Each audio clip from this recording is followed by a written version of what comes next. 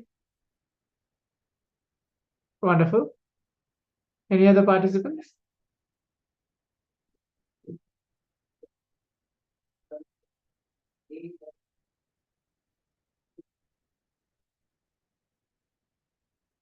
This is one of the Ashtamaha Shaktis that we are manifesting today. It's a very powerful manifestation, to make us actually become more conscious, relate with Swamiji, have the simple feeling connection with him. Because Ashtamaha Shaktis is coming under the depth dimension. That, when we connect with him more, we are in the very depth, very core of us thinking that yes, we are Paramashiva. Swamiji always tell that each one of us are Paramashiva. Another participant has put becomes higher. Okay. You would like to share also what kind of objects did you select for this power manifestation?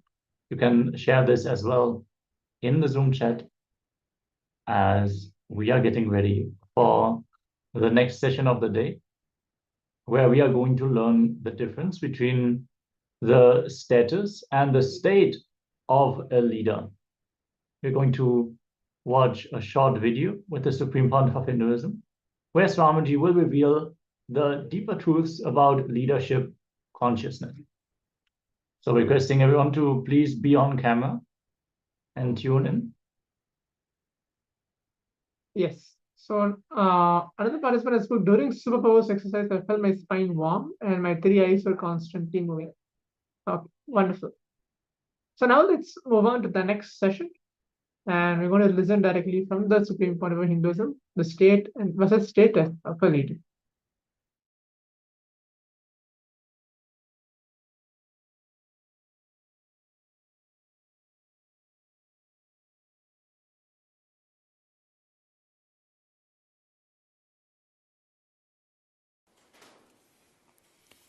Let me give my own translation. Samadhi siddhir Ishvara pranidhanat.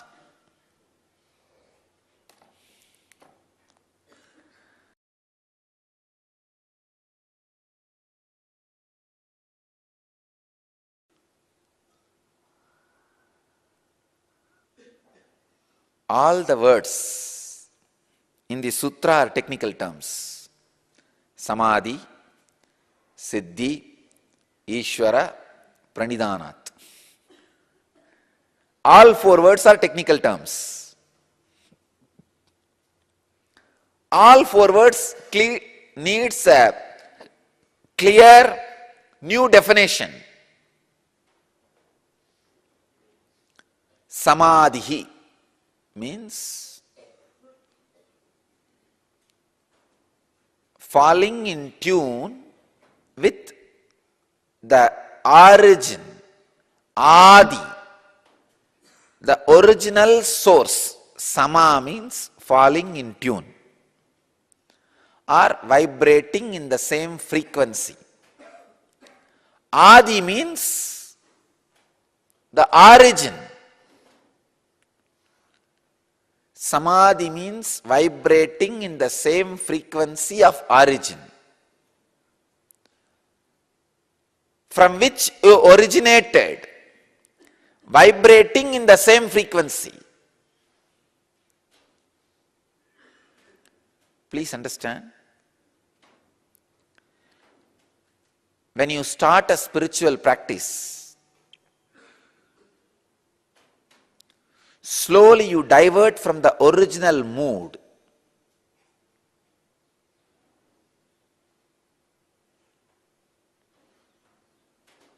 I have seen people diverting from the original mood.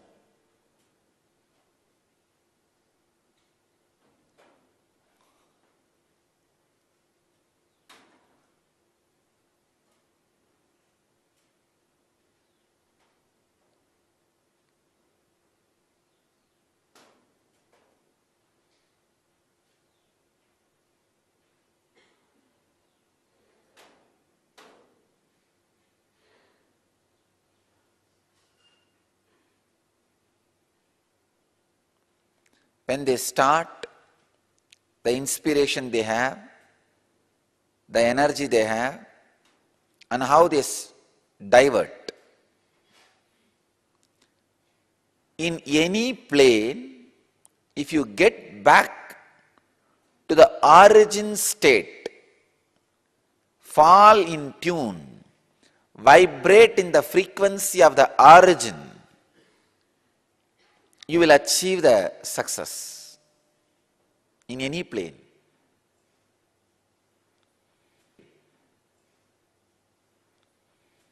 Here,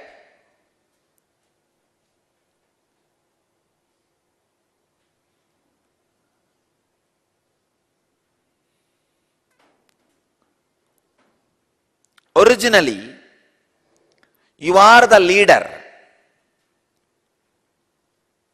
It is you who decided to play the game of life by expanding yourself. Getting back to that original leadership quality, the original state of leader, is what I call samadhi. Please understand. I am translating the samadhi word with the clarity and understanding of active spiritualism. I am not translating that word samadhi lying down in some cave somewhere. No. Now I am introducing a new spirituality to the world, active spiritualism. Spirituality which makes you alive. So that is the reason I am translating this samadhi word with a proper understanding, getting back to your original leadership quality. How to know whether you are progressing towards samadhi or achieved samadhi? You will become leader. If you have become leader of your breathing space, whatever is happening, means your life. You are growing towards samadhi. If you become leader of the whole happening in you and your life, you have become samadhi siddha. You achieved samadhi. Samadhi means not just having altered state of consciousness, achieving the original leadership quality with which you happened. Samadhi siddhi, ripening into samadhi. Siddhi means ripening. That's the way I want to translate that word siddhi. Ripening, imbibing, achieving. All these can be the different words. Ripening is the best word I'll choose. Ripening of samadhi in you or you in samadhi. Usually, ripening of you in samadhi only happens, not samadhi in you. Because samadhi is bigger than you. You are not bigger than samadhi. You cannot have samadhi. Samadhi only can have you. You cannot possess samadhi. Samadhi only can possess you. Forget about samadhi. An ordinary simple kundalini awakening you can't possess. That only possesses you. That only shakes your body. You can't shake kundalini as you want. So how can you possess samadhi? No. Samadhi only can possess you. Samadhi can only possess you. You can only ripen in samadhi. Samadhi cannot ripen in you. Siddhihi means ripening. Samadhi siddhihi Ishvara pranidhanat. The word Ishvara, please understand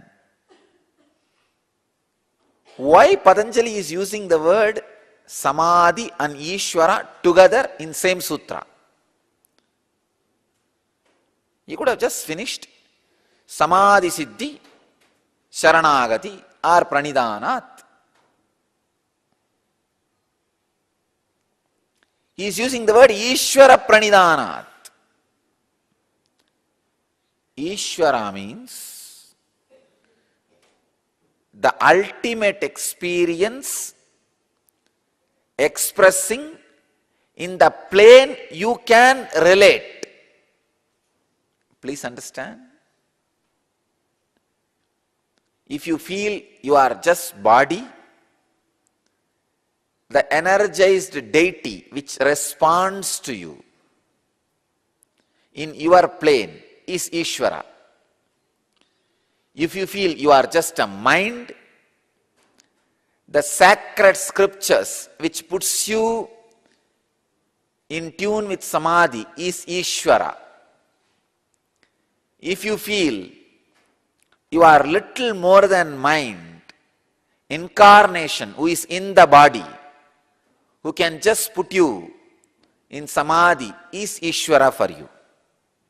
Understand?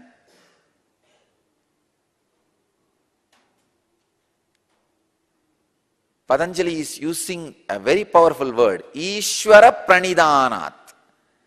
By surrendering to Ishvara, Samadhi is achieved. If Ishvara and Samadhi is one and the same, then why is Patanjali using two words? And he is not fool. Very, very intelligent person. Man who knows when to use more words and when to use less words, when not to use any words.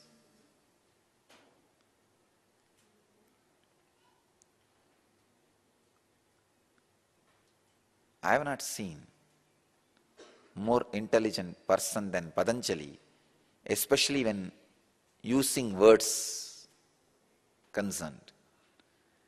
When it is a question of using words, nothing like Patanjali.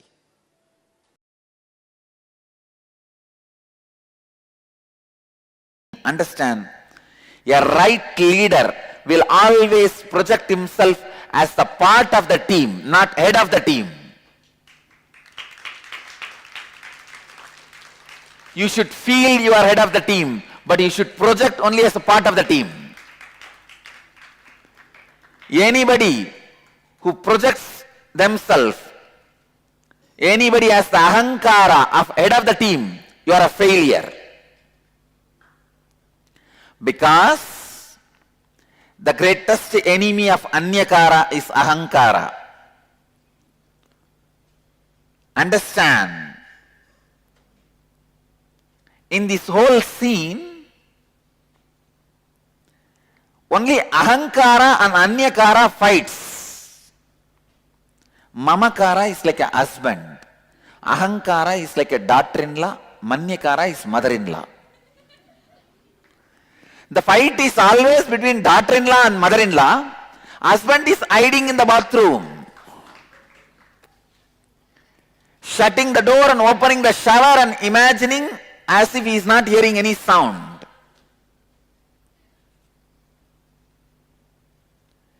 He shuts the bathroom door and opens the shower. If you open the shower in the bathroom, you will not hear the sound from outside. Mamakara shuts all the doors and opens his inner chatter. That's a shower. And acts as if he doesn't hear any sound.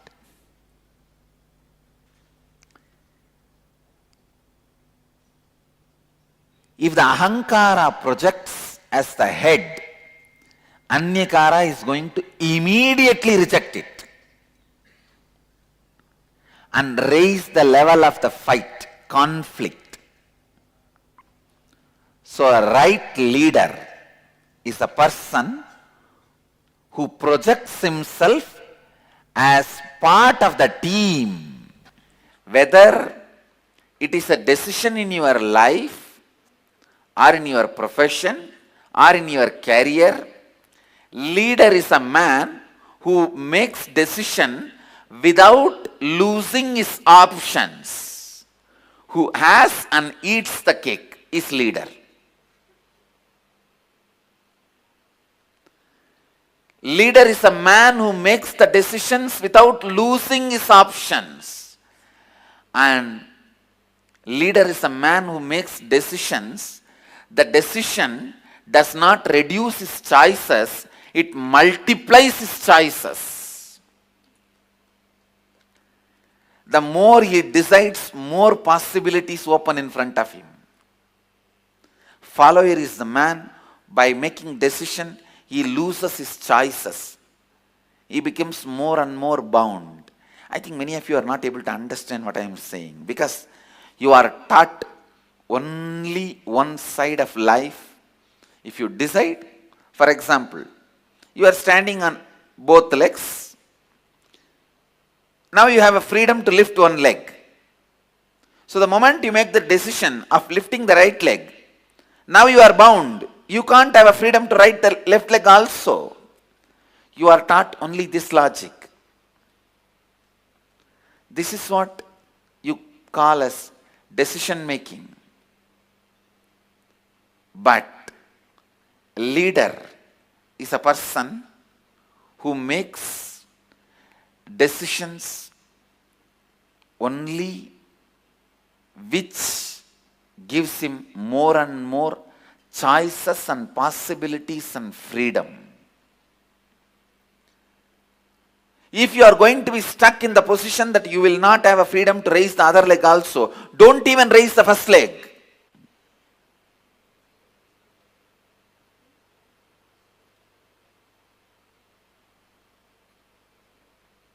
The decision making, every decision should be made in such a way that you have more and more choices, possibilities opening in front of you, and the choices and possibilities you are retaining it. One more thing you need to know. Sanskrit is that kind of a language. The language where,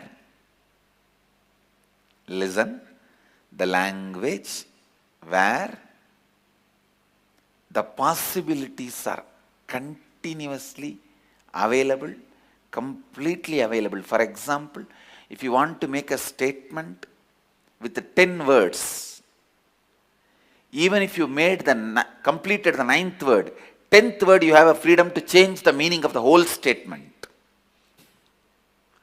Just the 10th word, you can change the meaning of the whole statement. You have a freedom. Till the last word you have a freedom.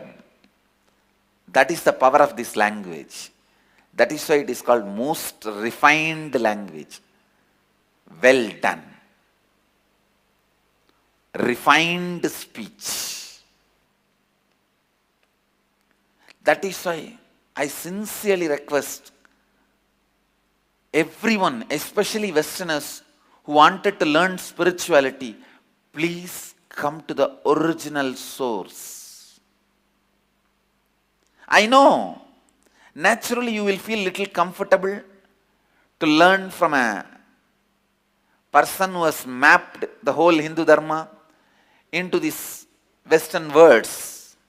But you have a very big danger learning in that way. This word acceptance is that kind of one danger where you lose the whole life. Understand? Easiness is the goal, no doubt. But non-resistance is the path, not acceptance. These two have a huge difference in their meaning. People who take responsibility for the actions for which they are not reasons, even for those things they take responsibility, they are leaders. Understand? Many times you may not be reason, but if you feel responsible only, you will come out of that situation. You will come out of that problem. How many of you are getting it? If you don't feel you are responsible, are you going to come out of that problem? Are you going to come out of the mess? Whether you are reason or not, Who is actually suffering there? We. So be very clear.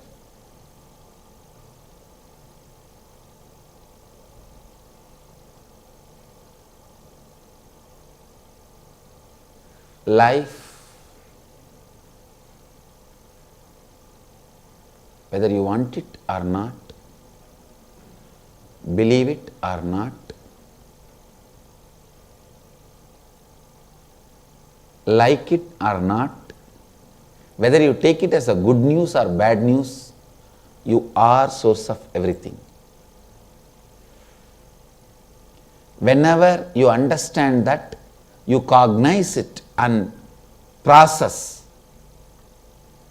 you feel powerful in the life. Whenever you feel you are not responsible, somebody else is responsible,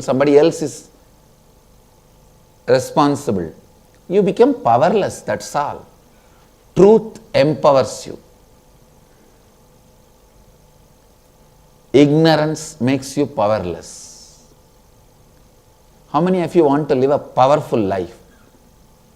Then you should take up the truths in your life. The truth is, you are source of everything in and around you.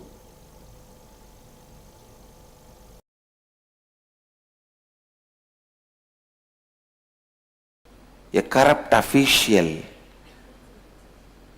takes away your confidence on the whole system. A corrupt politician takes away your confidence on the whole country. A corrupt leader takes away your confidence on the society. Corrupt consciousness takes away your confidence on life itself. Don't allow the worst corruption which can happen on consciousness, which is inauthenticity.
Yes. So that was a very beautiful session where Swamiji has spoken the difference between the status versus state of a leader. So how many of us are in that situation, where we understand what is Swamiji actually spoke on, the state or status of the video? Can all the participants post their understandings about the essence or maybe any one point which you're able to click with this very session between the state and the status of a leader? Because every one of us wants to be a leader or be in the space of leader in some or other way. Maybe in the work-wise or in your family, or maybe if you're in a competition, for example.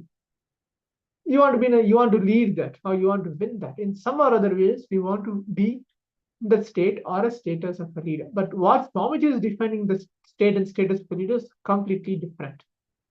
So Swamiji is here telling either you are the leader of your team or you are the leader of your house itself. In some or other way, every one of us are leader. So every one of us, Swamiji is grooming us to be a leader in every different, whatever angle we are. If you are Swamiji's disciple right now, you are a leader, because he said then Swamiji's point is when you are Paramashiva, Of course, if Paramashiva knows every single thing happening, but you should believe that, yes, I am Paramashiva, I am behaving as Paramashiva. So you are a leader. You are holding the space of a leader, not only state, even the status of a leader. So now let's enter into the internalization exercise. Requesting all the participants to get the book and pen and be seated. Please be seated.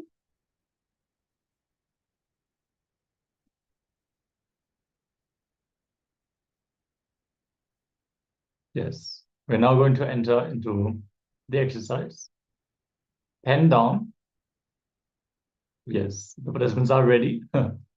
Are you working for your dreams? Are you your own boss or working for someone else? This is the first step. Once more, are you working for your dreams? Are you your own boss or working for someone else? Pen this down. And the second step, what are your dreams? Are you aligned to fulfilling them?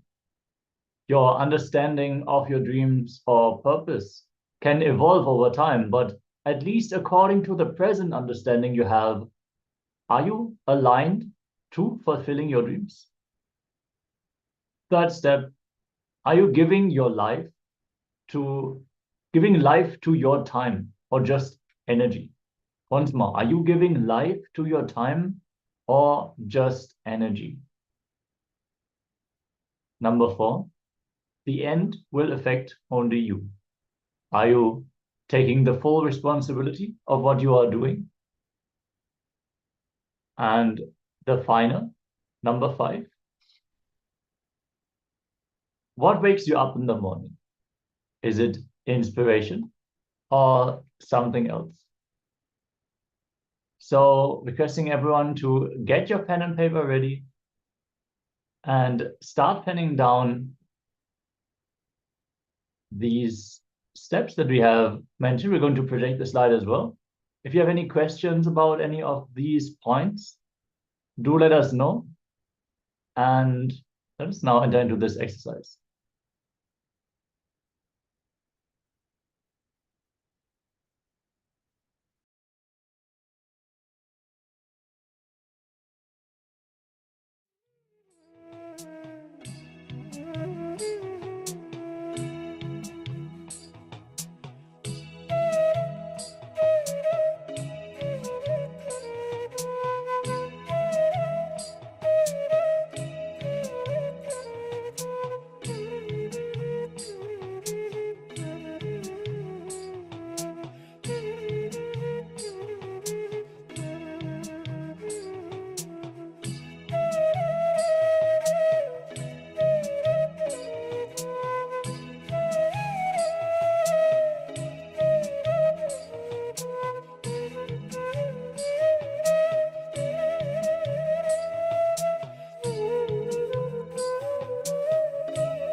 Nitya Kriya to remove low self-esteem.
Yes.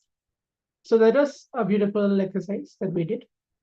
So how many of the participants were able to complete the exercise, all the 5 steps that we actually manifested, and written down whatever the state and the status of the leader?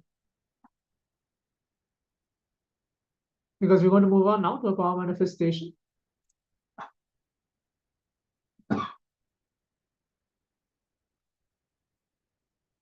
Let's take a few minutes to share. You can see a participant is I'm taking full responsibility of what I'm doing. Darshan and inspiration, waking up. That wakes me up in the morning. Okay. What about others? What about all other participants? You can share whatever you feel that you can share, you wanted to share. You can take a moment to share that as well.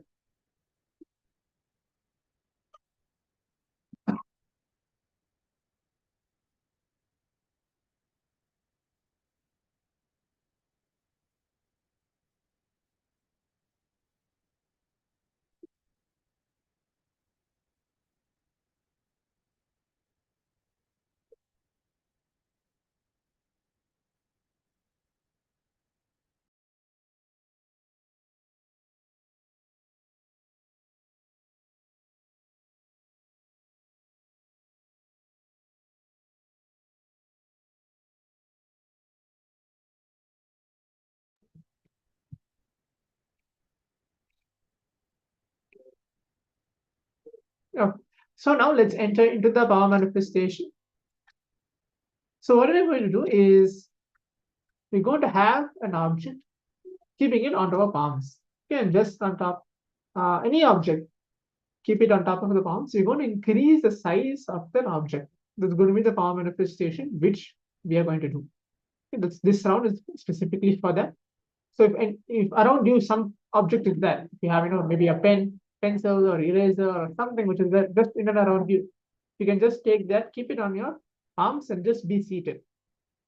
You're going to declare from your very will persistent, from the space of oneness, that you're going to change the size of an object, specifically increasing it. Okay, let's give that declaration for the power manifestation now. So we're going to increase the size of an object.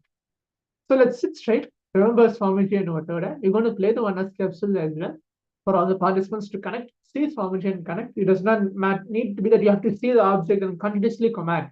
That you have to just see Swamiji. Because Swamiji is flowing through you, and through you the object is going to increase. The size of an object is going to increase.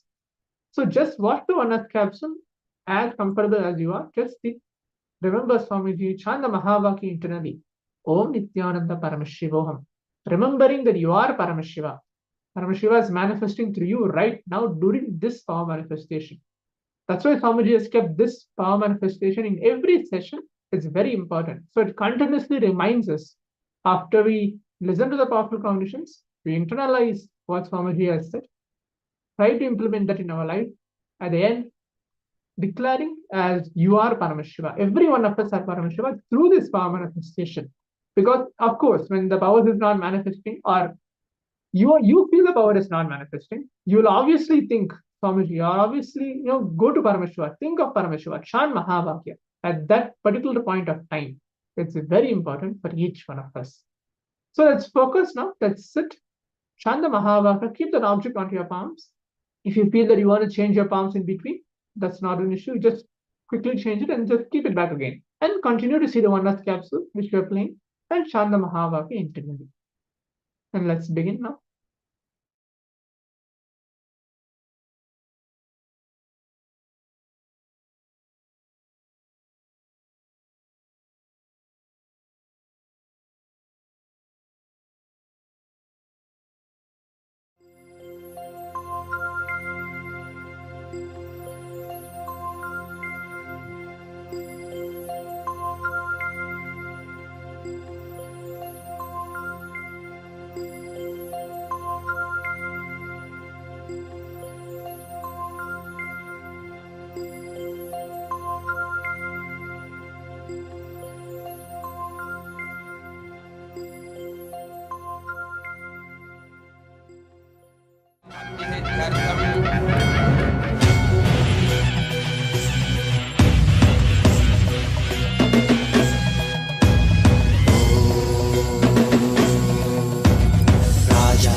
स्वामिने नमो वयं वै श्रवणाय कुर्महे कामे कामान् कामकामाय मह्यं कामेश्वरो वै श्रवणो ददातु कुबेराय वैश्रवणाय महाराजाय नमः சனடி போற்றி சிவன் சேவடி போற்றி நேயத்தே நின்றடி மலனடி போற்றி மாயப்பிறப்பருக்கும் மன்னனடி போற்றி சீரார் பெருந்துரையிடம் தேவனடி போற்றி ஆராத இன்பம் அருளும் மலை போற்றி ஈசனே சிந்தை கவனம் நேசனே நீ வருவாய் ஒடு கனிகளை கொண்டு உன்னை பூஜித்தோ அருள் தருவாய் கலி என்னும் கடலினில் மூழ்கிட்டையும் இனி கரம் தந்து காத்திட்டு கருணை பொய்கையில் அலர்ந்திட்ட அலவத்வம் போல உன் திருவடியில் வாழ்ந்திட நித்தியனின் வாராய் அருணாச்சலனே நீ வாராய் அகண்ட ஜோதியனே வாராய் அல்லல் நீக்கிடவே வாராய் அகிலம் போற்றுகின்ற ஈசனே சிந்தை கவர்ந்த நேசனே நீ வருவாய் ஒடு கனிகளை கொண்டு பூஜித்தோ அருள் தருவாய்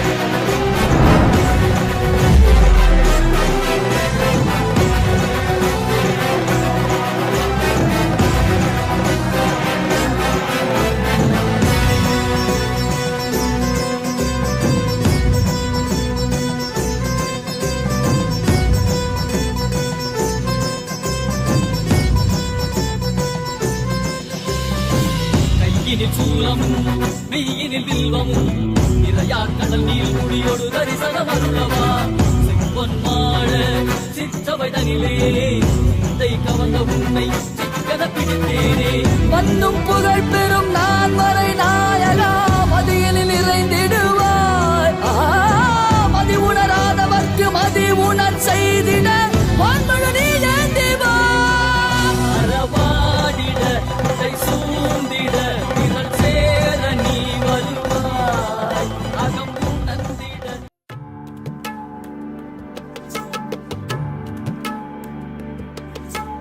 Oh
காத்திடும் உத்தமத்தியே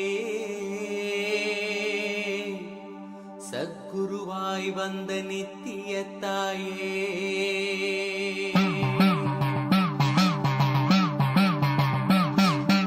வேதங்கள் வணங்கிடும் ஆதியும் நீயே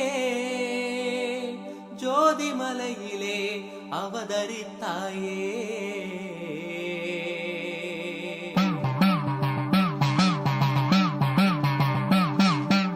அவனியை பேணும் ஞானமும் நீயே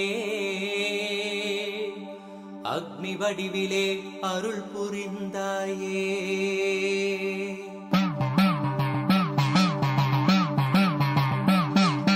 பூதங்கள் ஐந்தையும் ஈன்றவள் நீயே அழல் உருவாகவே ஈன்றெழுந்தாயே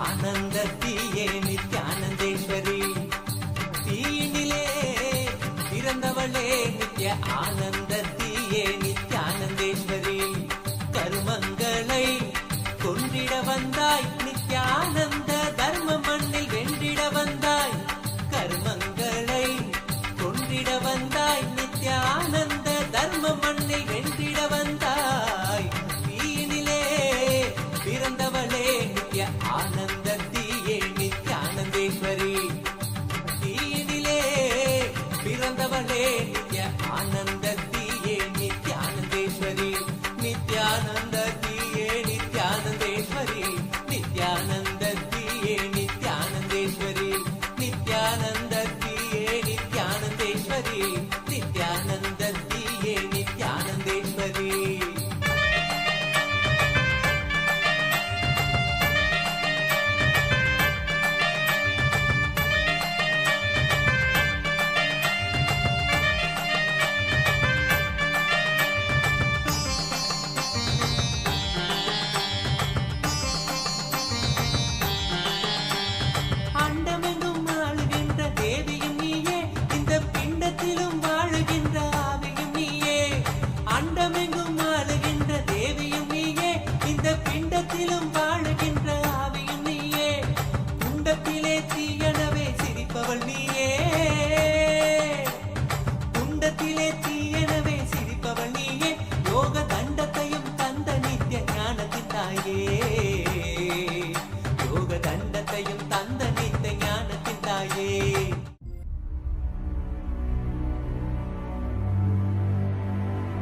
Shivaya, Om Namah Shivaya, Om Namah Shivaya, Om Namah Shivaya, Om Namah Shivaya, Om Namah Shivaya, Namah Shivaya, Namah Shivaya.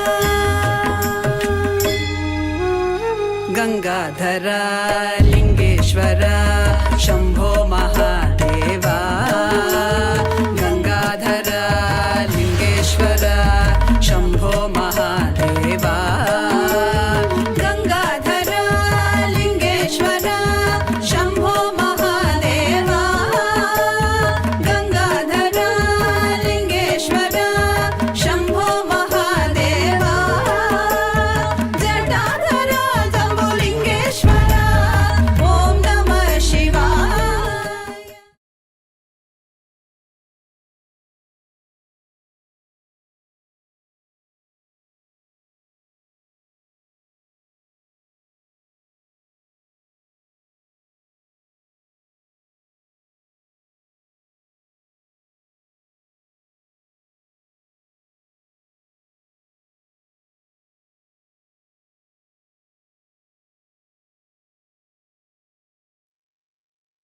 Yes. Now, once more, take a second measurement of the object on which you have been manifesting this power. Let us know by how much the scale of the object has changed. You can send both the values that you have measured here in the chat and let us know on what you have manifested this power today. As we are getting ready, we are going to enter into a Kriya process guided directly by Swamiji. We are going to have a Kriya on low self-esteem. Many times we might feel that we do not know how to stand up for ourselves. We feel shy in the public, or we generally feel that we are not going to be able to handle a given situation. This Kriya is designed specifically to handle low self-esteem. So, requesting everyone to be here present and in a participatory mood. Make sure you participate in this process to yield the benefit, as Swamiji is going to guide us through this process directly. So I request all the participants to please be on camera throughout the program. And for this process, let us now get ready. Have your yoga mat ready and settle down. And let us enter into this Nitya Kriya for low self-esteem.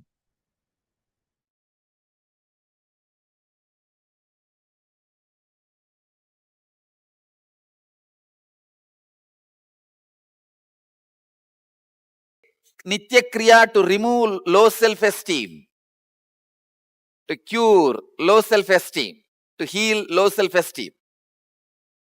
Kriya, today's Kriya has not much pranayamas, but visualizations. Because the low self-esteem problem is related to mind. So more visualization technique. First sit in Bhadrasana.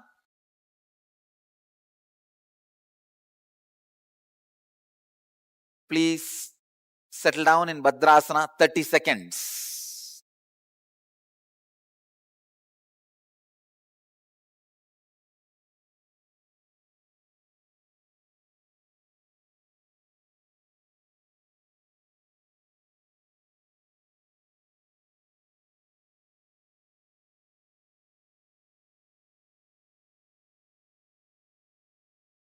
In Bhadrasana, Jalandhara Bandha. Jalandhara Bandha means put your chin on the chest and hold the breath as long as you can. Do this as long as you can. When you can't hold anymore, relax. Do this process of Jalandhara Bandha 21 times.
Now, next, Uddiyana Bandha. Uddiyana Bandha is contract your bowels. Just pull them in.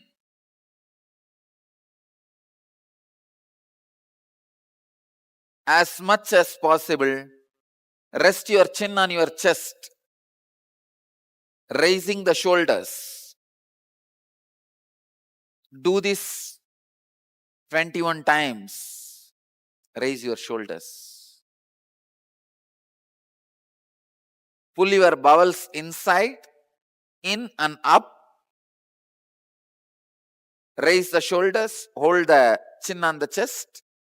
Hold your whole body in this bandha as long as you can. When you can't, release. Do this 21 times.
Next, do the Bastrika.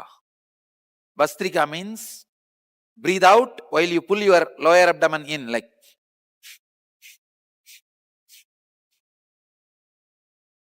breathe out like a bellowing while you pull your lower abdomen in and up. Do this 21 times.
Please now move to the next step. Understand, this is a very important step, working on the low self-esteem. It's a very powerful visualization. It will completely break your mental setup of low self-esteem.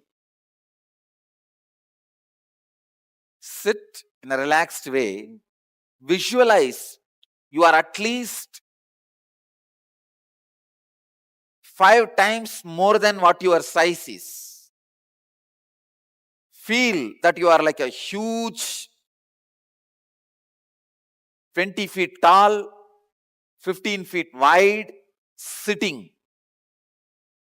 Just visualize You are huge, like a hill, like a rock. You are a big being. Sit with this visualization, meditation for next few minutes. Let the Kundalini Shakti in you all be intensely awakened. The awakened Kundalini energy remove all the low self-esteem and give you all fulfillment.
Nityananda Paramashivoham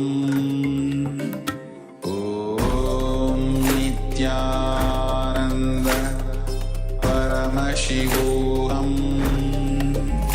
Om Nityananda Paramashivoham Om Nityananda Paramashivoham Om Nityananda Paramashivoham Om Nityananda Paramashivoham Om Nityananda Paramashivoham Om Nityananda Paramashivoham Om Nityananda Paramashivoham Om Nityananda Paramashivoham Om Nityananda Paramashivoham Om Nityananda Paramashivoham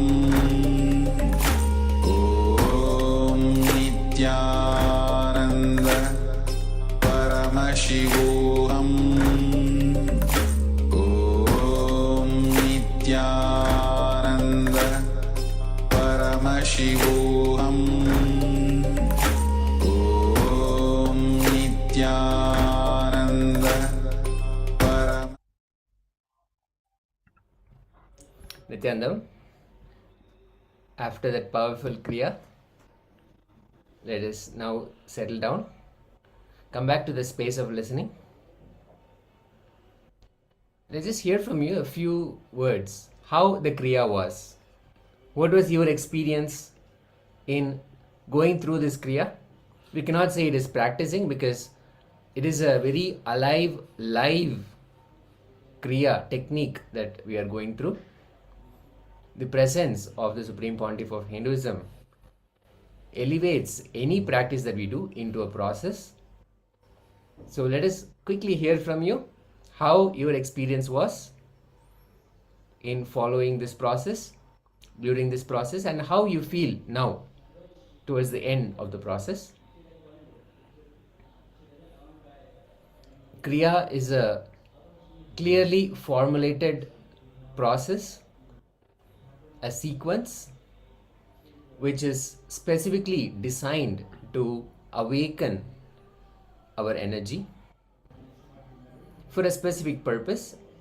We just went through the Kriya which addresses low self-esteem. So beautifully the process itself, just entering the process itself, will align our thoughts, our flow of energies, the flow of thoughts, and the simple prana flow towards raising our self-esteem. So let us now enter into the next segment. In this segment, we are going to have a very powerful meditation, a simple meditation but very powerful meditation guided directly by the Supreme Pontiff of Hinduism, Bhagavan Nityananda Paramashivaham, to balance our body. The body is going to be balanced, and we are also going to experience the consciousness out of body. We are going to get out of the body consciousness. So it is a very beautiful, very powerful meditation. So I request all the participants to come back and settle down and sit comfortably, because this is going to be a longer meditation, but all we need to do is simply relax and follow the instructions, simple instructions. And we know that because these instructions, these guidelines and everything, and the energy is all given by the Supreme Pontiff of Hinduism, we know that the experience is going to be also granted to us by Swamiji. So let us simply sit, relax, and if you have to take a cup of water, let's quickly finish all of this because this is going to be a bit of a longer meditation, so I just wanted to make sure that we're all settled for this.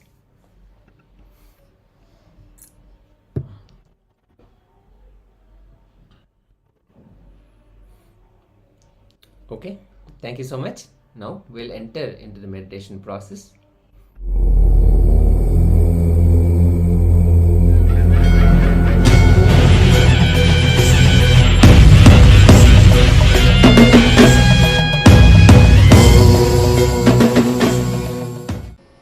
Let us work on the first layer. First layer is the physical body. Better you don't write anything. Tomorrow evening, I'll give you the whole hints. You take the whole hints, that's enough. And of course, I tell you now, tomorrow evening I'll give. I will not give. I tell you, that also now itself. It means don't take hints. Because if you go on taking the hints, you will be missing the subject. So think in your mind, tomorrow evening you will have the hints. Be comfortable. And tomorrow evening we'll take care of it. Other things. I think actually I'll just print at least names of the 7 bodies, and I'll print it and give it to you by tomorrow evening. Don't worry about it. So don't go on working on the hints. Otherwise you will not be able to understand. I wanted every one of you to understand every step and come with me.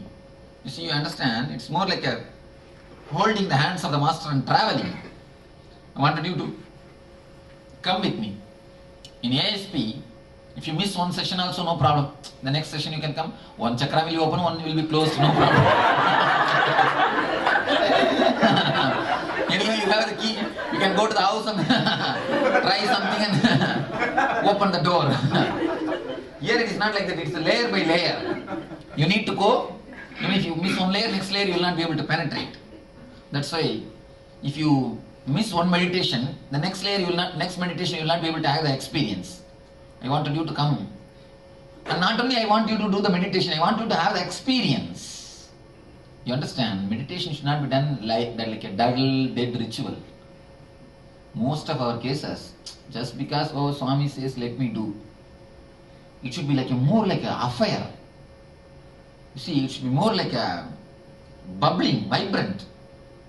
To meet your friend, to meet your girlfriend or boyfriend, nobody needs to tell you. Only they have to put hurdles, but you escape and run. But as far as the meditation concerned, you need so many inspiration. Why? In that you find some taste. In this you have not found the taste. But really when the glimpse is given, when the experience is given, you will see, you will be jumping for the meditation. So I wanted this to become a solid experience. Many times when I say meditation is such an ecstatic thing, joyful thing, people say, no, Swamiji, you say all these things. People are not able to even relate with me. They think that I am in some other world or I am from some other world. It's not truth. It can be experienced by anybody. That's what I say. Come totally with me. It will be a solid thing in your life. Not like a simple faith or belief. It should be more like a tangible seeing, vision. First we will work on the physical body. We will be having a technique. Of course, it's more or less like a Mahamantra, but little developed version. Don't compare with the mind. Oh, it's same like a Mahamantra, it's same like this, it is same like that. No. Because if you compare, you are done, when you did the ASP, you did only 30% or 40%. Now also you will be doing the same mistake if you compare. Don't do that. Put the whole effort. 3 things we are going to do. One is balancing the body. Second thing is erasing the body. It means removing the body consciousness, the outer line of your body from your mind. Third thing, just merging the physical body back to energy. The physical body is more like a matter that will be merged, that will be put inside the energy. So the 3 things we are going to do. Balancing. Why we are supposed to balance? unless you balance, your body will be your mind will be continuously in the body. There is a beautiful word by Patanjali, Stiram Sukham Asanam, which is stira and comfortable is asanam. When the shoe fits, feet are forgotten. Am I right?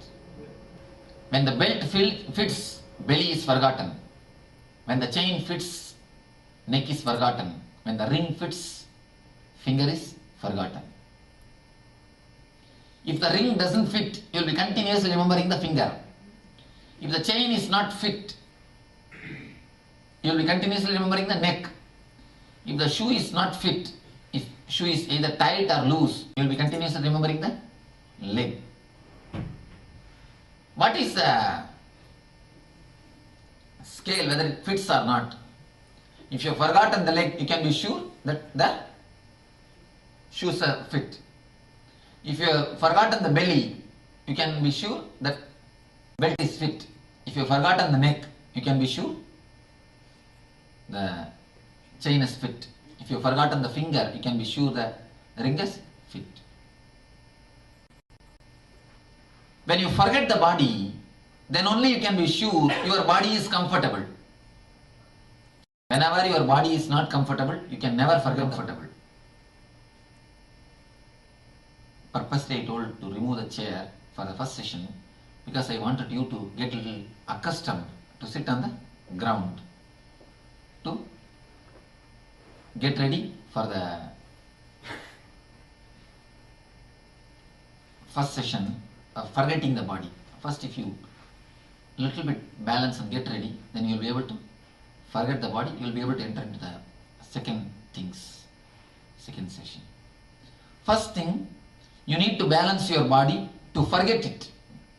If the body is balanced, you will forget it. Only when your body is forgotten, you can think, you can understand you are healthy.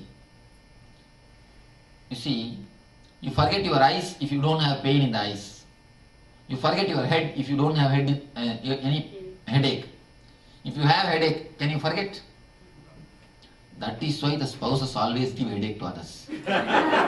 So that you will not forget. You will not forget them. You just try to continuously catch them. And they just try to continuously catch you. Even the father, mother, everybody you can see. They just try to catch their son so that he never forgets you. You see, if you give a little pain, if you trouble him, he will never forget you. If some part of your body troubles you, you will never forget that part. If you forget that part, then what it means? You have no trouble. Now, we are going to enter into the layer or the technique to forget the body. It means you are comfortable. You are comfortable. You are totally healthy. When you are healthy, you forget. When you forget, you are healthy. It always happens the other way. Yeah, beautiful technique. Whenever you have a pain in some place throughout your body, if you just remove the word pain from that place, the pain will disappear. Actually, pain and the word pain are one and the same. I am explaining this in a very deep way, step by step in the case. Try to listen to the discourse that does miracles. That does miracles, not only according to my experience, according to many persons' experience. That does miracles. When you are comfortable, your body is forgotten. When you forget the body, it becomes comfortable automatically. So now we will learn a small technique to balance it. To balance it. You see, think of this mala as the center of gravity line of your body. Center of gravity line means you understand? Center of gravity line of your body. If this line is straight, then it means this mala is in the restful position. If this line is like this, the mala is not now resting. If I take the hand, it will come back to the restful position. If the mala is this way, again it is not resting. If I leave it, it will come back to only this position. This is the position, this mala is totally resting and comfortable. Same way, your center of gravity line should fall in a straight line. Then, if your body, the center of gravity line of your body, if it falls in a straight line, you will be totally comfortable, you will be able to forget the body. Let me teach you how. Just sit with a right leg on your left thigh. If you are really feeling bad that you can't sit on the ground, then you sit on the chair. But try your best to sit on the ground. Do you understand? The first step. The next step, of course, once you finish, I'll come round and guide you individually also. On the thigh, legs should be seen.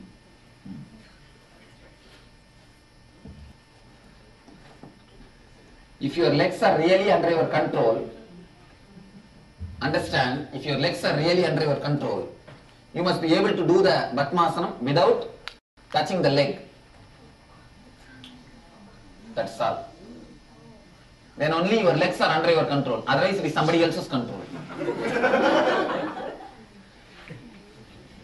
You understand? Without touching the leg,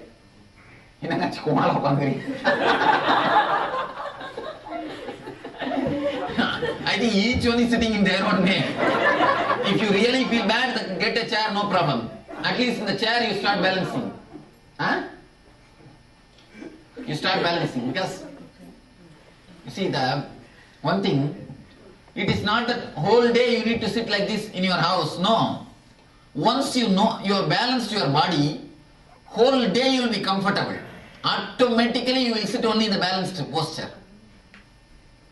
Whether you sit in a sofa, or you sit in a car, or you sit in your house, you will be continuously balancing your body automatically. You see, your body has gotten its own inbuilt mechanism to balance itself till the age of 7. Once you have grown into this great society,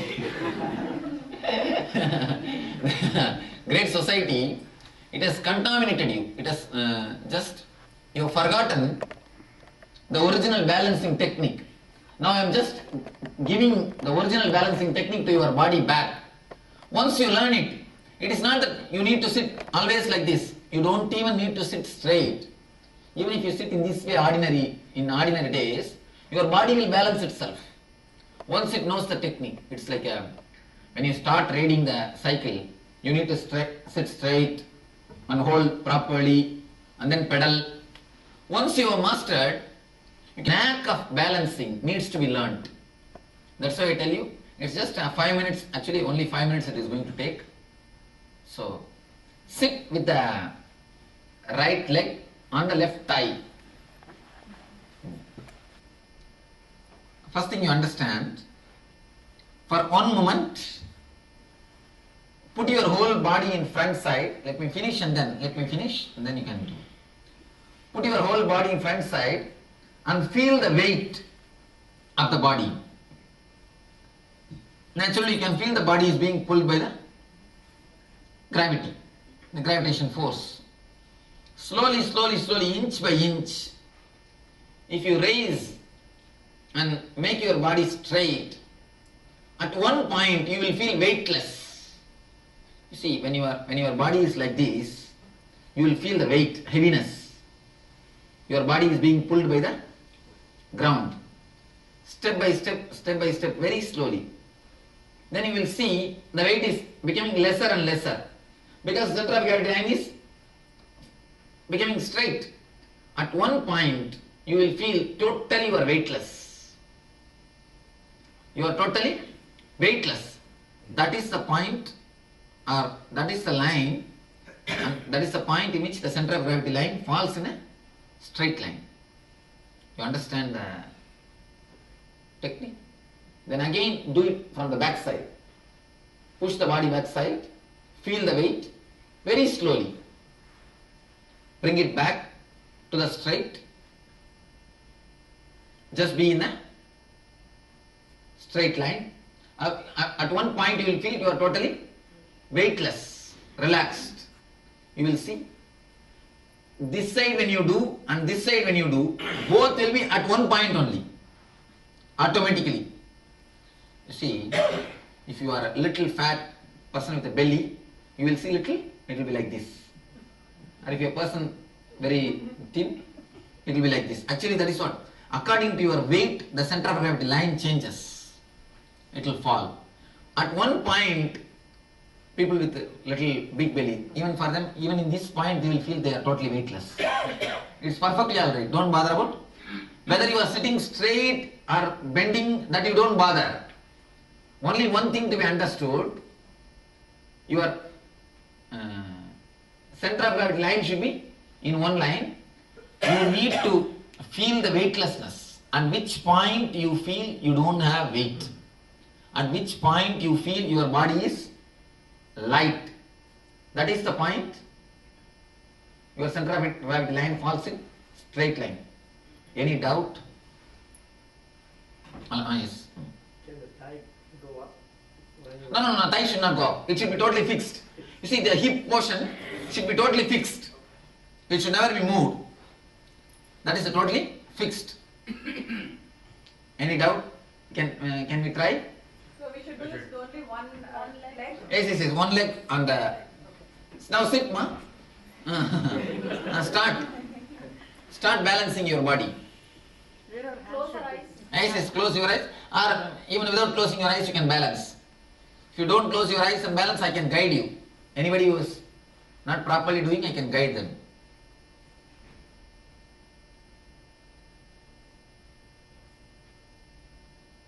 Do it very slowly. If you do it with so much of speed, how will you understand? You need to observe.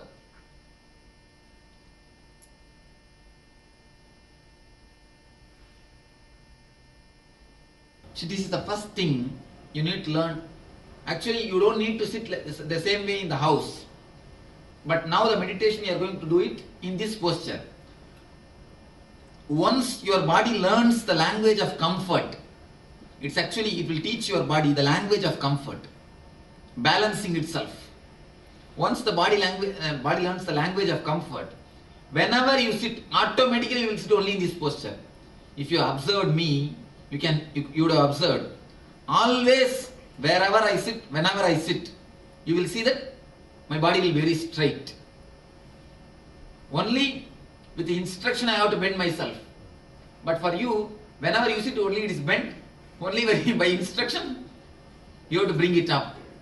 So the taste of the comfort, if it is learnt by the body, you will see the total attitude changes. The body's attitude will change, and it will make itself comfortable continuously wherever it goes. Now we will do the meditation. This is the meditation actually working on the body, making your body layer into energy. Actually,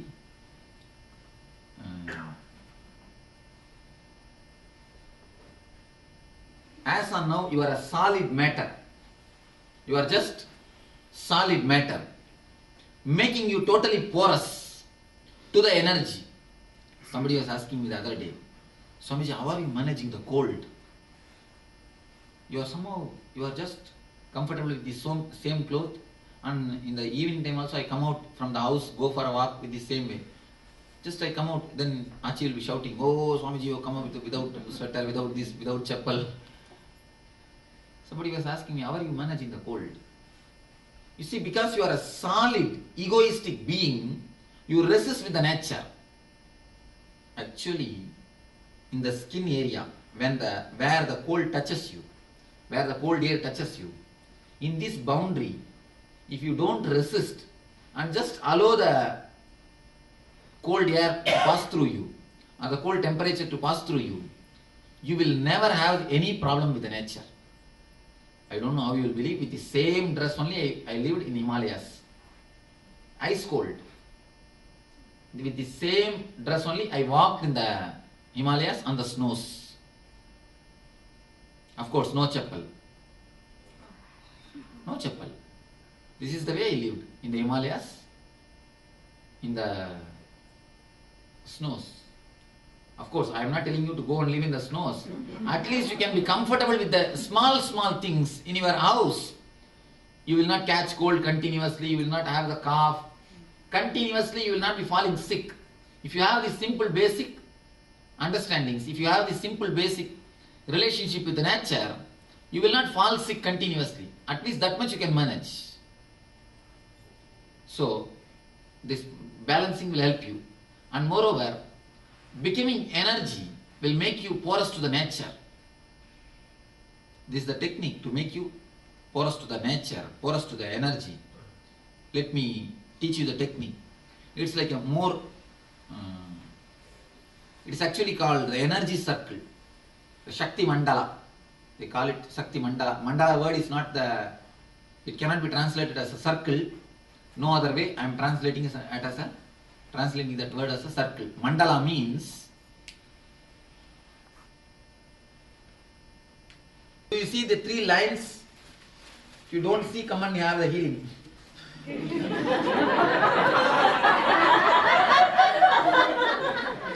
Do you see these 3 lines? These 3 lines are only called mandalas. Mandala means layer by layer. The layer by layer. It is called energy mandala, the Shakti mandala. These 3 layers are only called as mandala. Of course, these are all one mandala. This is Bhatma mandala. These are all the triangles, the Mukkona mandalas. But this is the mandala which we are going to practice now. Actually, it is. What is this? You know? Can you call it sphere? Sphere. Okay. You can call it a sphere. But a sphere is a dead. Sphere, round, circle, all these things are dead. Mandala means can be created only by the live energy, live beings. See, the great Rishi, Markandeya, he became enlightened and he gave enlightenment to his disciples. At the time of teaching, when he gave the energy experience to the disciples, they all were made to sit in this angle, in this way. This is the way they are made to sit, and the energy experience was given to them. That is the importance of all these things. This is the mandala which is created by the Markandeya Rishi. Markandeya is the Rishi for the Sri Chakra. Markandeya created this mandala. So there are so many mandalas on which you sit, and then the energy work, the energy process is done by the master. So now we are going to sit in this mandala. This is the mandala we are going to sit and do this meditation. Do this meditation. Okay. So, I wanted you to sit in a circle and hold the hand. Let me teach you how to hold the hands. See, the right hand will be always giving. Left hand will be always receiving. Listen, please listen, then you can sit. Right hand will be giving, left hand will be receiving. The right hand, center finger and the thumb, this should hold the left hand like this. Yes. Like this. Yes, exactly. Yes. Yes, the same way. Please sit. I think first a small circle of male, then circle of female, then the circle of male.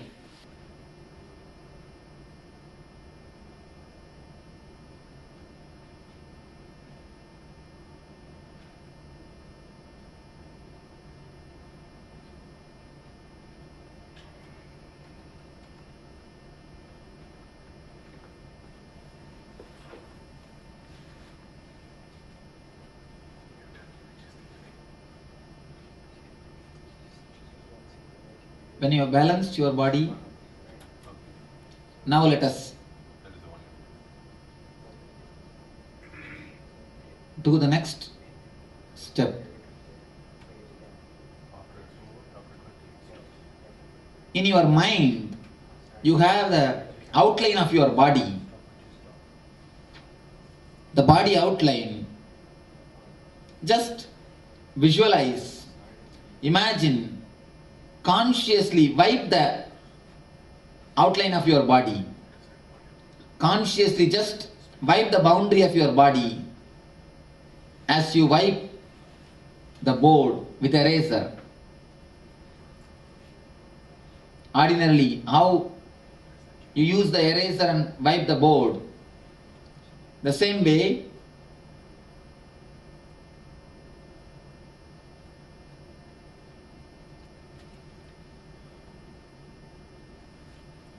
erase the boundaries of your body consciously.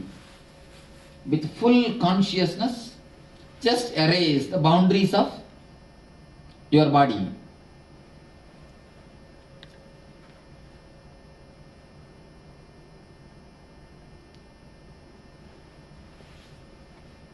From the head to toe, slowly, slowly, consciously erase the boundaries.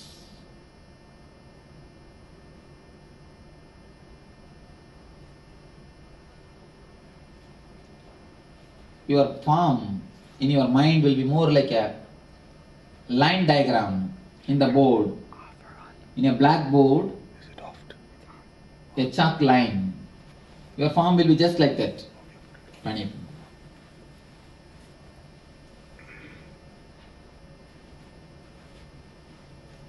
Erase your boundary, erase your form.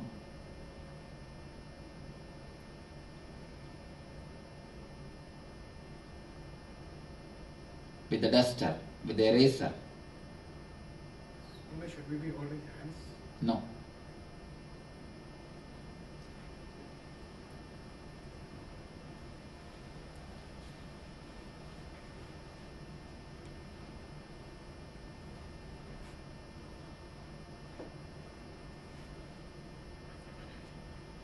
Just erase the form.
Consciously erase the outline of your body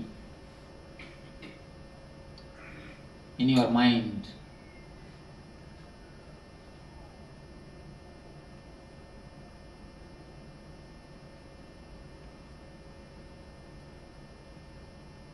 Now hold the hands.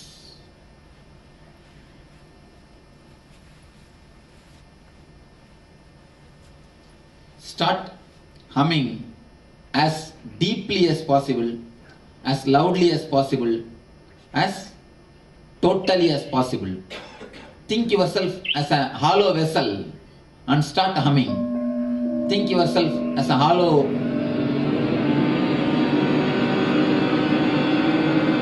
forget your body, forget your mind, just become a humming. As deeply as possible, as loudly as possible. Put your whole effort. If you cough, nothing wrong, let the cough come.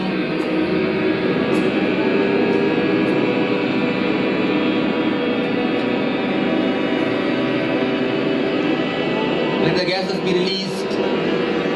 Let you have a slight trembling, nothing wrong.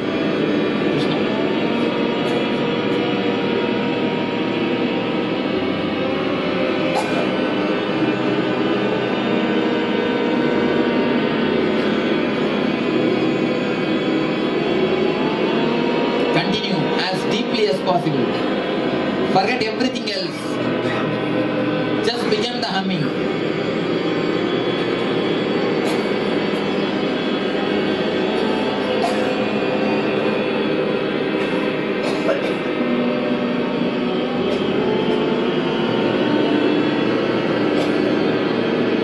Just became the humming.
body and mind in the humming sound.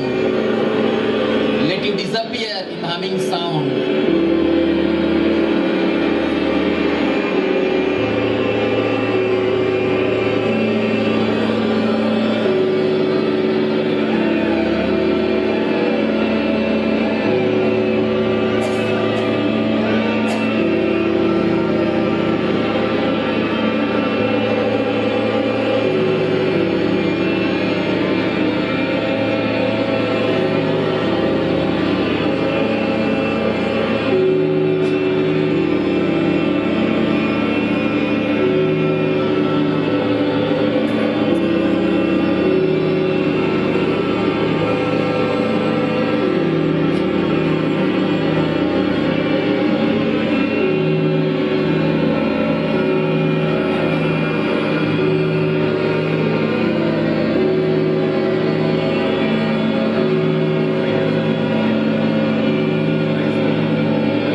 Continue with your full effort.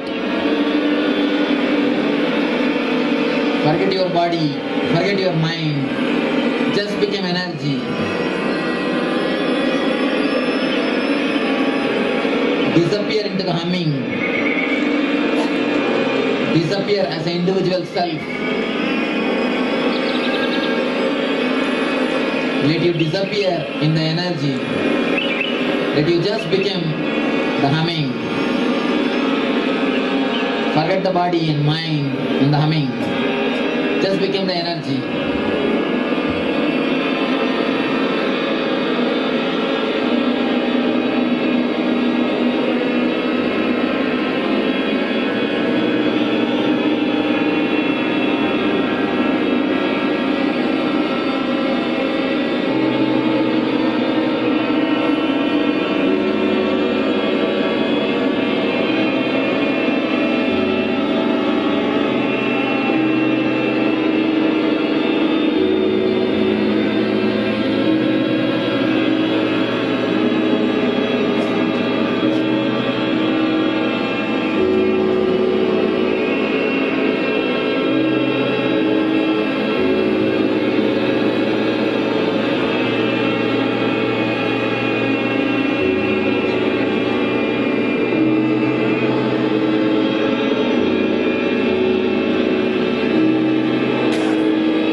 Let your eyes be closed. Breathe as deeply as possible, as slowly as possible.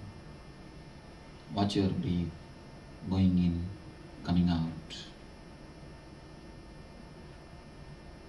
Don't allow your mind to think.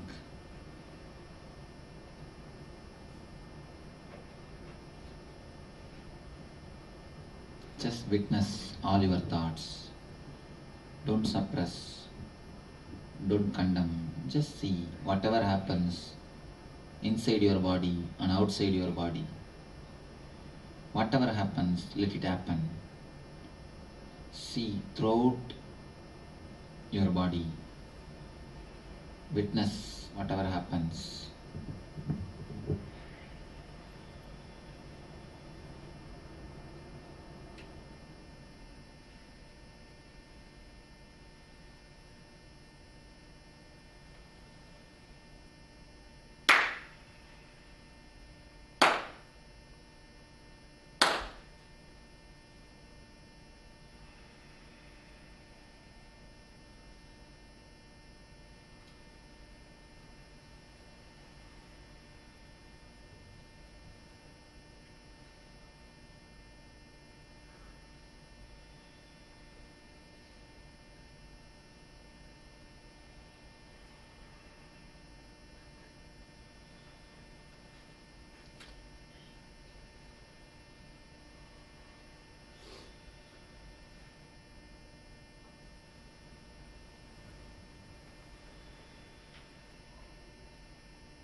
Paramashivoham Om Nityananda Paramashivoham Om Nityananda Paramashivoham Om Nityananda Paramashivoham Om Nityananda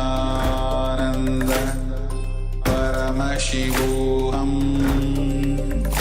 Om Nityananda Paramashivoham Om Nityananda Paramashivoham Om Nityananda. Yes, Nityananda everyone. So how was the experience of this meditation?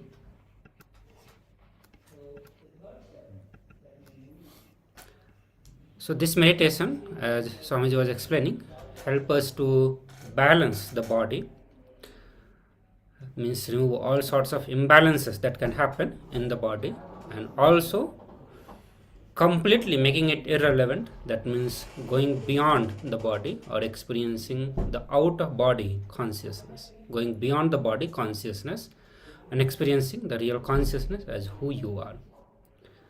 So after this meditation technique, we are going to move to the next session, and in the next session we will be learning about the leadership and what are the various barrier or constraint towards manifesting the state of leadership. So we are going to be understanding the very definition or the understanding on leadership from Swamiji. We all have heard and have some idea about leadership, or some way or other either many of us are afraid to take the leadership, or many of us are running behind to become a leader, but very few of us actually have the right understanding on what leadership is and how we can manifest that in our life. Having a scientific method which you can practice and manifest the leadership quality in your life and start experiencing the life as you want. So we are going to understand the state versus status as Swamiji is defining, and Swamiji said that mostly we run for a status of a leader, not realizing that the true qualification to be leader is the state of leadership. So the first thing that we need to understand, the true quality of being a leader is the state of leadership, not the status, as most of us know. Means it comes as some power, some position that you gain, senior positions or the various positions that you gain, and we feel that when people are working under us, we think that we have become leader. But it has nothing to do with that. The way Swamiji is defining, it has to do something inside, the quality of consciousness, your very quality, or how you carry yourself, the kind of identity that you are carrying, it has to do something with that. That means a state of leadership, not the status of leadership. So what does a state of leadership means? Swamiji defines it further that it means an inner space which is mature and evolved, making you express leadership in whatever you do in the outer world, irrespective of which role or status you are in. So understand, you evolving or becoming mature in whatever you express, whatever you do, irrespective of the kind of roles or status that you have got. Leadership flowers in you when your very core being, your innermost self, vibrates in the responsibility, no matter where you are, which situation you are, or in what status you have in the outer world. So when we understand that status and state are two separate things, we will come to understand that what we really need to go for is the state, but not the status. Status is something that may even be given by others. We may even assume it. But state is something that has to do with our inner space. The inner space ringing, vibrating with responsibility. It doesn't matter what role we play, it doesn't matter who we are or what we are doing, just that responsibility that we vibrate in is reflective of the state of leadership. So let us now understand the barriers to leadership. What are all the barriers that prevent us from expressing that state? The first one is the barrier imposed by our identity. For this, we need to understand what identity means. The first thing there to understand is that we are programmed. Whatever that we carry as our identity is actually programmed by mostly by others, by society, so many other sources, but for ourselves.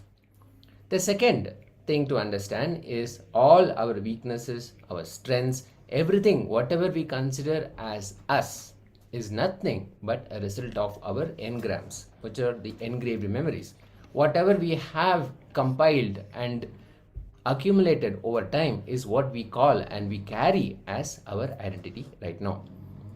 So what we can understand now is all our strengths, all our weaknesses, whatever we feel, whether we put it in the strength column or weakness column, whichever it is that we still carry about ourselves, they are nothing but mental patterns.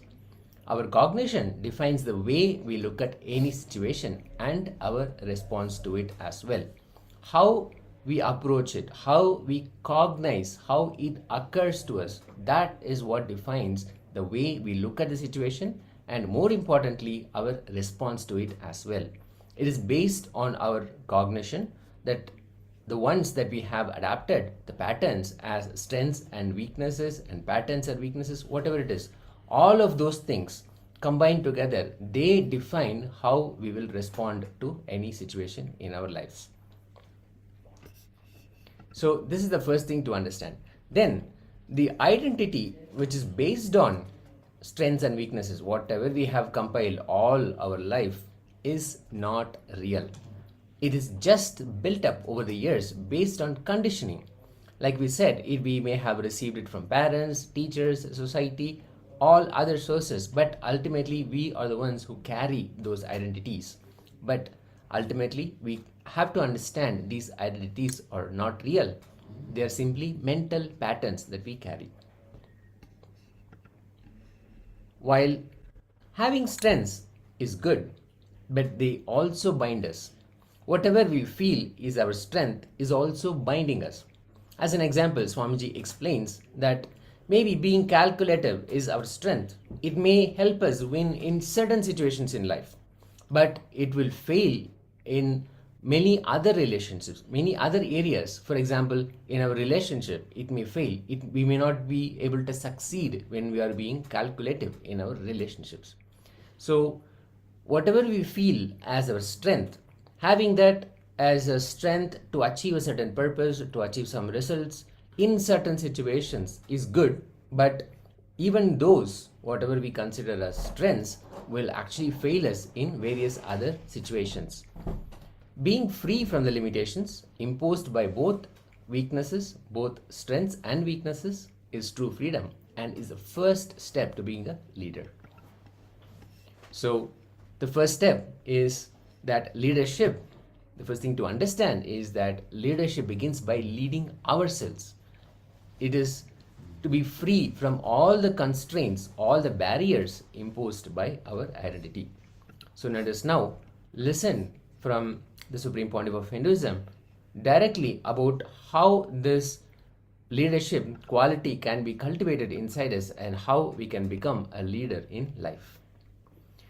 As he said, there are two aspects to it. There is the leadership as a state and then leadership as a status.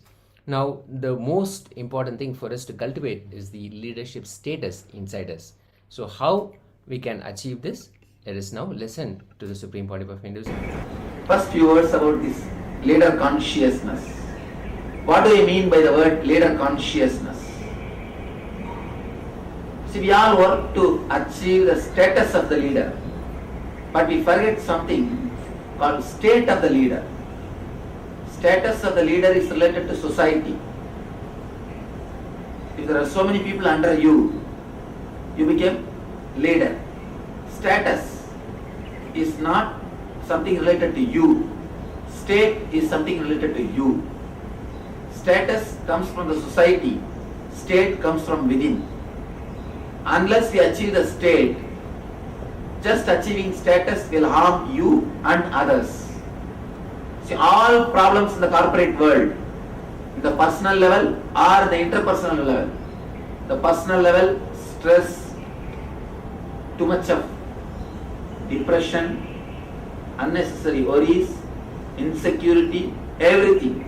And in the interpersonal level, the backbiting, politics, or whatever problems we have, the relationship level, everything is just because we achieve the status without achieving the state. Without achieving the state, we just achieve the status. Then all the problems just follows us. What do I mean by the word state? What do I mean by the word leader consciousness? The power to respond spontaneously, the power to live every moment, the power to live in this moment, power to process information and take decisions. I always tell people, responding spontaneously is real responsibility. When you are able to respond spontaneously without the load of the past, you will be the leader. You will be able to lead your life. First thing, leader is not a person who manages things. Manager is different, leader is different. If you are just having the status of the leader without the state, you will be managing. You will be just holding on to your seat. You will be trying hard to catch your seat and to keep people under you. But leading is totally different.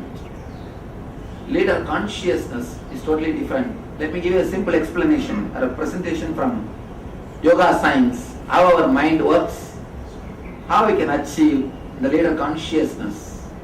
Then we'll analyze this concept through your questions. Let me explain how we receive information through our senses and process it and take decisions. First, you see something through your eyes. I am taking the example of eye. You can replace it the ear or nose or touch or anything, any sense. I am taking the example of eye. You see something through the eye. The next step, the information goes to a part called chakshu. In Sanskrit we call it as chakshu. Just like DSP, digital signal processor in computer. How if you get a picture in web camera, the whole scene is converted into digital signals. Just like that, whatever you see or hear is converted into biosignals in our system. That file only can be processed, whether it's audio or scene or anything. In the computer, first it will be converted into digital signal. Digital signal file only can be used for any processing. Same way, whatever you see is converted as a biosignal in chakshu. In Sanskrit we call that part as chakshu, just like DSP. And the next, from DSP, file moves to a portion called chitta, just like memory. The file goes to memory. In memory, what we do, we start the process of elimination. We start analyzing. This is not, this is not, this is not. For example, now you are seeing me. This scene, let us take the example of this scene. You are seeing me. First, this picture is taken by your eyes. The eyes are transferring the material to DSP. The DSP is converted into a biosignal and the file goes to memory. memory starts the elimination process. First it says, this is not a tree, this is not a stone, this is not an animal. The elimination process happens. Then the file moves to the mind. Manas, we call in Sanskrit Manas. The file goes to the mind. In the mind, the identification process starts. This is it. This is it. You start identifying. He is a human being. He is a young man. He is taking a session on yoga. He is teaching us meditation. Identification starts. After the identification, the whole process, till this end, the process is conscious. Till this end, the process is conscious. After the identification, the file goes to ego. After the identification, file goes to ego. Ego decides what am I supposed to do at this moment. What way am I connected? What am I supposed to do? The decision is taken by the ego. Ego says, if your past experiences with some yoga teacher or meditation teacher, if it is very happy or blissful experience, if you are satisfied, your ego says, yes, sit and listen. If your past experience with some other teacher is not good, if you are not happy with them, immediately your ego says, no, this is not for me, let's move.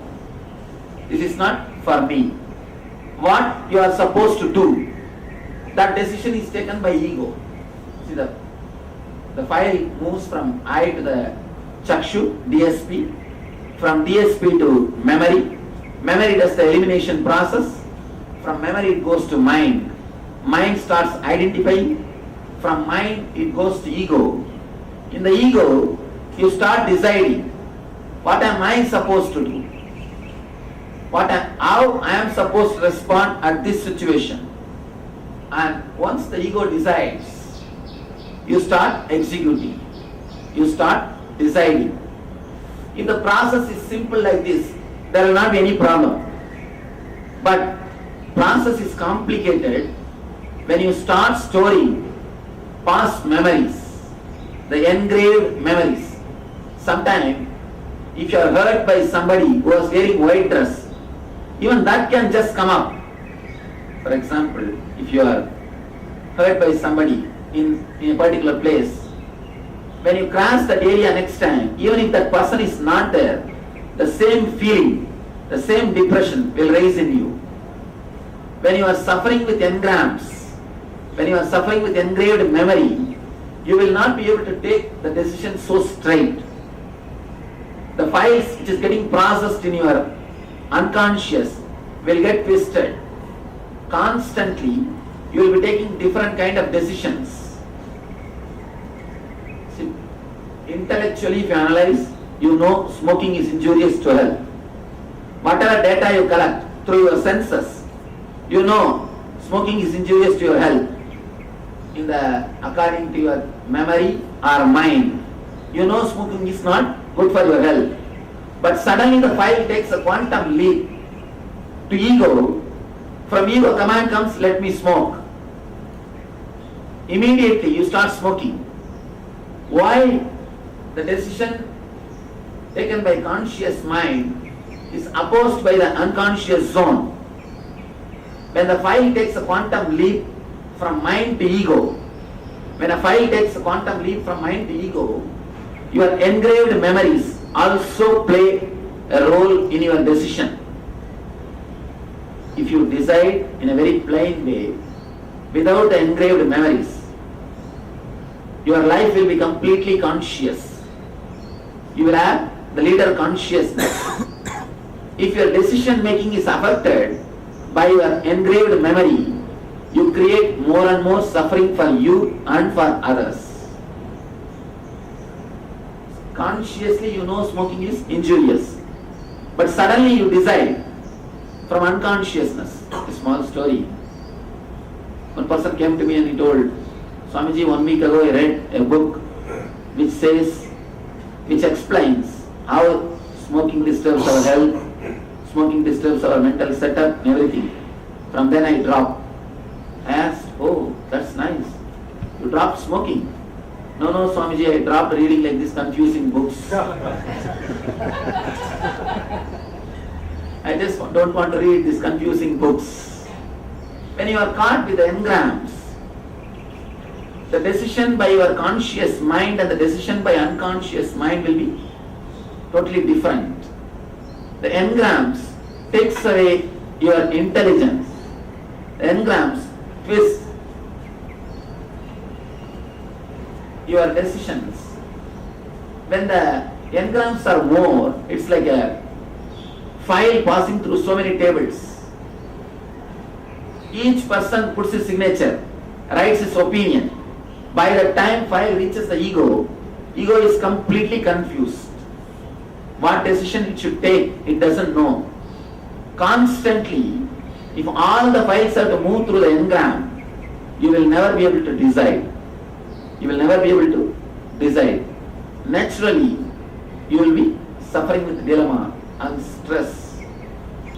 As on now, the time taken for this process means time taken for the file to move from DSP to memory, memory to mind.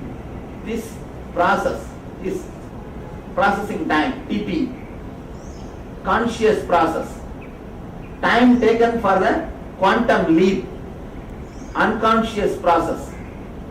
Actually, this zone, this unconscious zone only creates all difficulties in our being. Only this creates more and more difficulty. This time is a TQ, time taken for the quantum leap. If you are suffering too many engrams, if you have too many engrams in your unconsciousness, naturally this time, the time taken for the quantum leap will be more. Because the file has to move from table to table. Each engram is equivalent to a table. By the time the file comes to your table, you write your opinion. Then the file goes to the next table. That engram writes, he writes his opinion. Each one writes their opinion. By the time the file reaches the CEO, first thing, the file will be delayed. Next thing, CEO will be completely confused. The time taken for this quantum leap will be more. If this is more than this, you are in instinct level, just an animal level. We are in animal level. And one more thing, we always think that instinct means immediately we take decision. No. In instinct you suffer. Only in intuition you take immediate decisions. In instinct level, you don't take immediate decisions. Even if you take, you will not be deciding, you will be just throwing your responsibility. Deciding quickly and behaving responsibly is intuition. Just deciding without responsibility is what? Instinct. You decide, but you don't bother about the result. The instinct level, you take more time for process than the conscious process.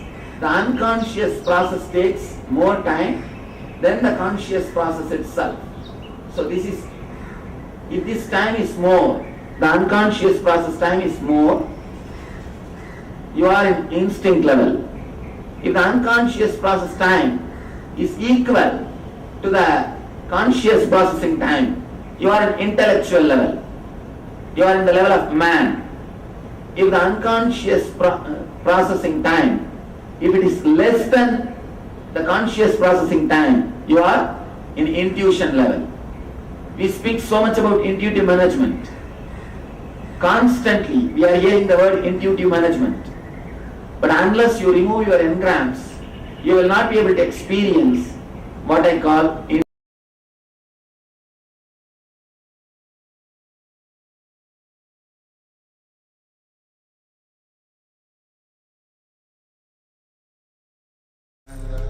Paramashivoham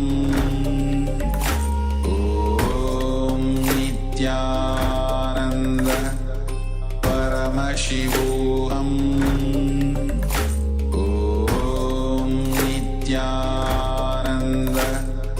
Paramashivoham. Om Nityananda Paramashivoham. Om Nityananda Paramashivoham. Om Nityananda Paramashivoham. Om Nityananda Paramashivoham. Om Nityananda Paramashivoham. Om Nityananda Paramashivoham. Om Nityananda Paramashivoham. Om Nityananda Paramashivoham. Om Nityananda Paramashivoham. Om Nityananda Paramashivoham. Om Nityananda Paramashivoham. Om Nityananda Paramashivoham.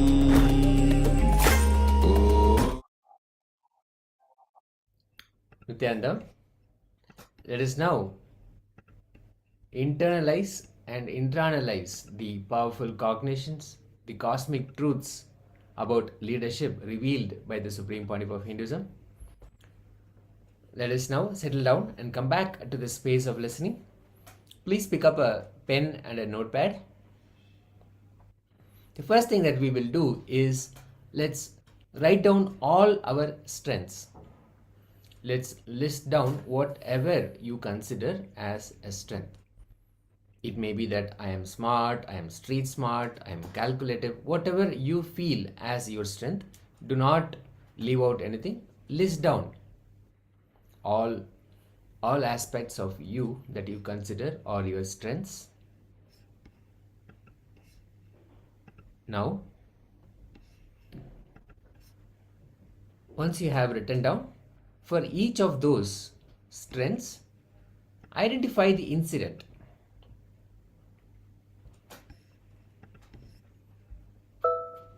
The situation in which you adapted this. The key to understand this is we were not born with all these attributes as our strengths. At some point, we assimilated them, we adapted them as a response to cover up or manipulate some incident or situation in our life. Maybe we didn't know how to handle that situation. We were caught up in a situation and we did not know any other way to respond to it. So we picked up a certain strength. Or we can say we picked up a certain attribute and we consider that as our strength. So let's now, for all these strengths that we have identified, let's write down the incident or the situation during which we adapted it. We first decided that we will express in this fashion.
this. Nithyananda everyone. So now we are going to move to next step of this process. And in the previous one, or the one you just now completed, you are writing out all the strength and the incident at which you developed them or adapted them as your strength. Now you are going to do the same thing for all your weaknesses.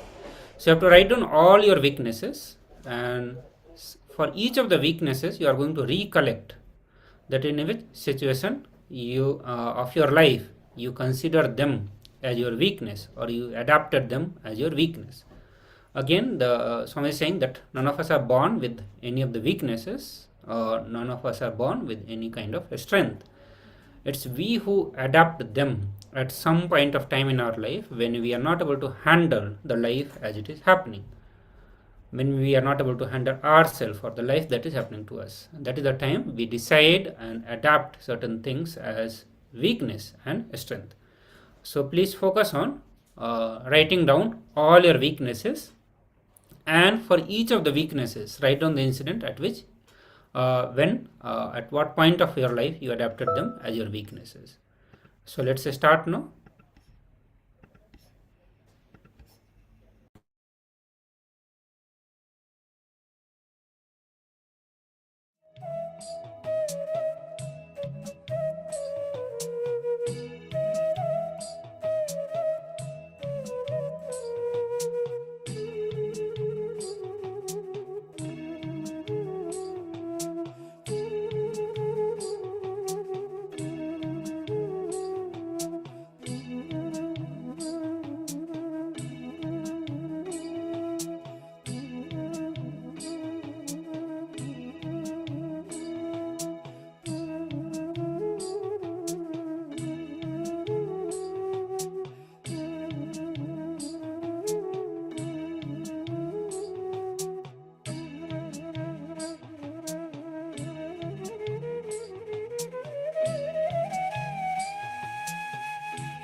Nityanandam, let us now slowly relax from this process.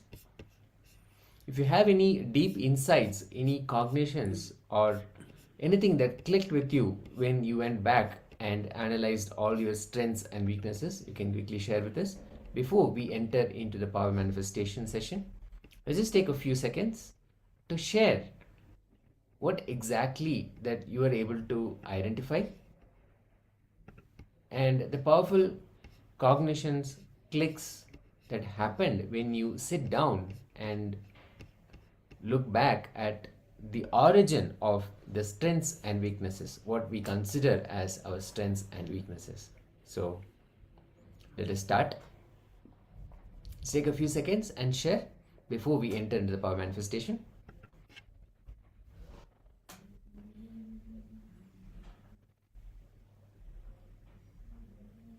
Yes. So let's move to the next round, which is power manifestation. And today we are manifesting power of third eye. We are going to increase the size of object which is kept away from you. So last 2 rounds you have been working on to increase the size of object. Now you are going to keep the same object. You can pick up different object also and keep it away from you. So please pick up one object, take its measurement, take the measurement of its size, and once you are done with that, keep it a bit away from you.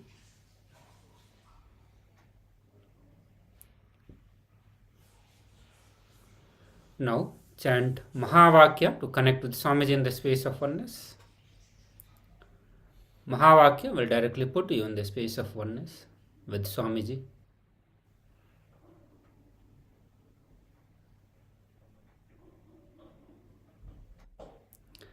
Please chant it. Hold the sankalpa to manifest this power to increase the size of object.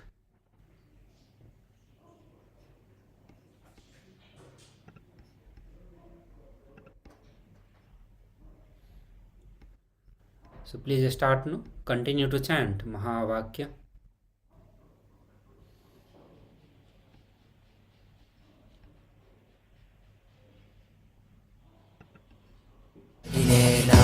वयं वै श्रवणाय कुर्महे रामे कामान् कामकामाय मह्यं कामेश्वरो वै श्रवणो ददातु कुबेराय वै श्रवणाय महाराजाय नमः சலடி போற்றி சிவன் சேவடி போற்றி நேயத்தே நிந்தடி மலனடி போற்றி பிறப்பருக்கும் மன்னனடி போற்றி சீரார் பெரும் துறை நம் தேவனடி போற்றி ஆராத இன்பம் அருளும் மலை போற்றி ஈசனே சிந்தை கவர வந்த நேசனே நீ வருவாய் பூவோடு கனிகளை கொண்டு உன்னை பூஜித்தோ அருள் தருவாய் கலி என்னும் கடலினில் மூழ்கிட்டையும் இனி கரம் தந்து காத்திட்டு கருணை பொய்கையில் அலர்ந்திட்ட அலவத்மம் போல உன் திருவடியில் வாழ்ந்திட நித்திரின் வாராய் அருணாச்சலனே நீ வாராய் அகண்ட ஜோதியனே வாராய் அல்லல் நீக்கிடவே வாராய் அகிலம் போற்றுகின்ற ஈசனே சிந்தை கவர வந்த நேசனே நீ வருவாய் பூவோடு கனிகளை கொண்டு பூஜித்தோ அருள் தருவாய்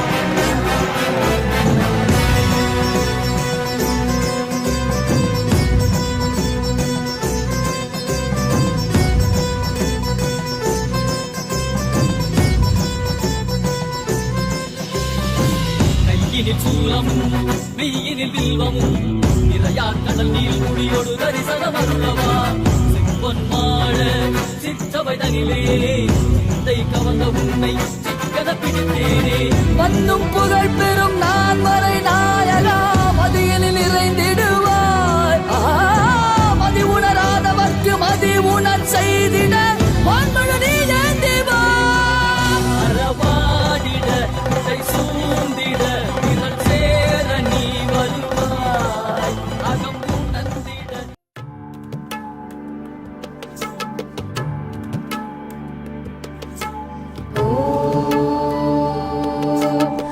नित्येश्वरी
காத்திடும் உத்தமத்தியே சத்குருவாய் வந்த நித்திய தாயே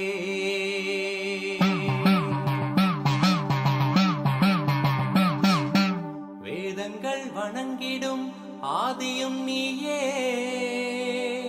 ஜோதிமலையிலே அவதரித்தாயே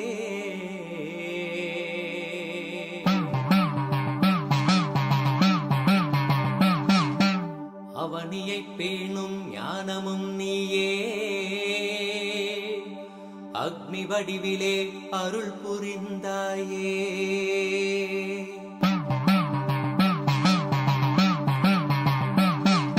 பூதங்கள் ஐந்தையும் ஈன்றவள் நீயே அழல் உருவாகவே ஈன்றெழுந்தாயே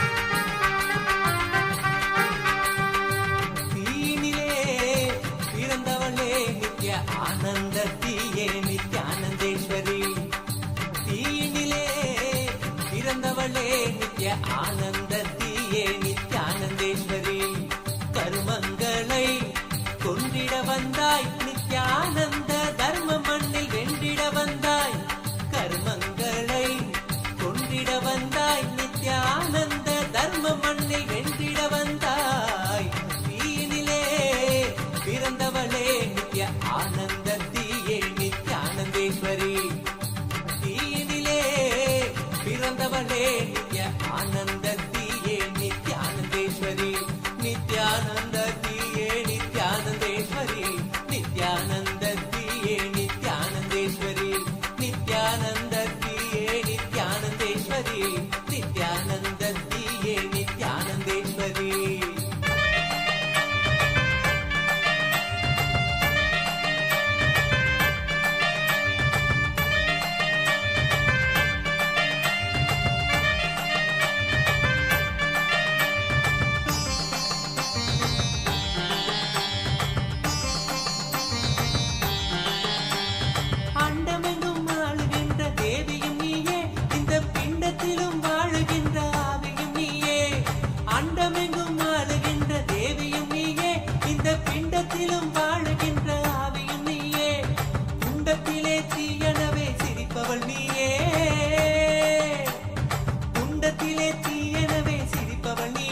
Nityananda, let us slowly relax from the power manifestation.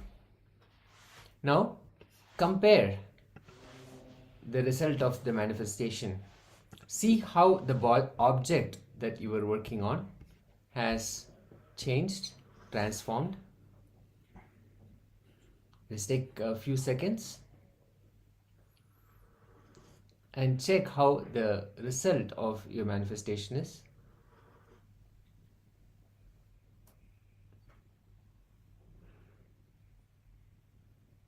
And share with us on Zoom what the object was before and how it has changed after the manifestation, the size of the object.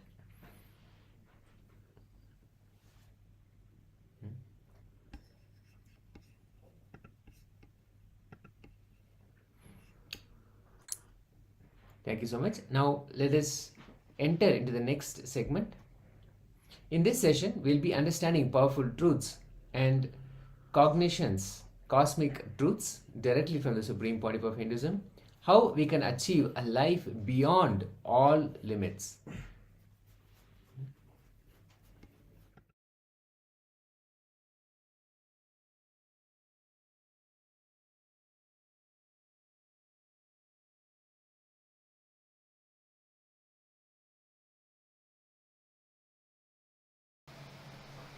I always tell people,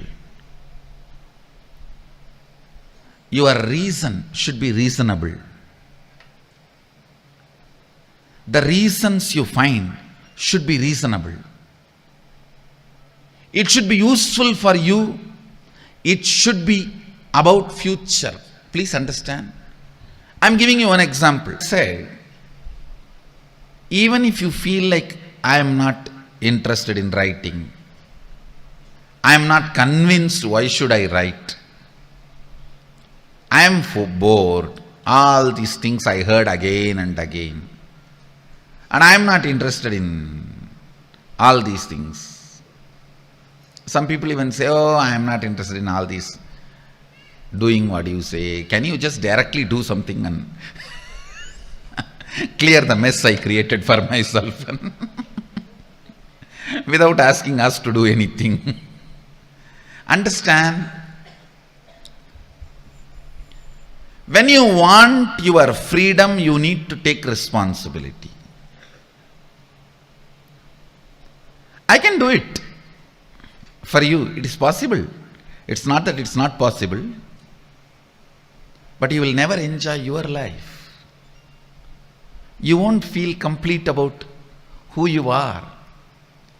It is not only you making the way you want your life, enjoying that you made it the way you want. I tell you, only if you make it, you will not take it for granted, you will not lose it again. If I make it for you, you may take this for granted, you may just lose it in 10 seconds or in 10 minutes.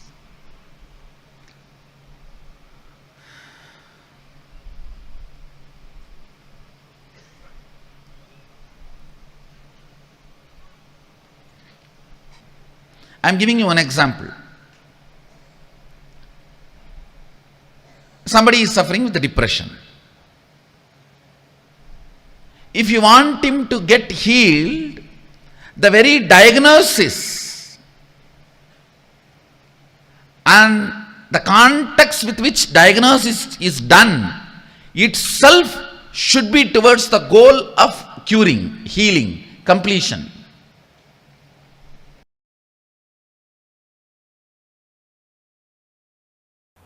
Postponing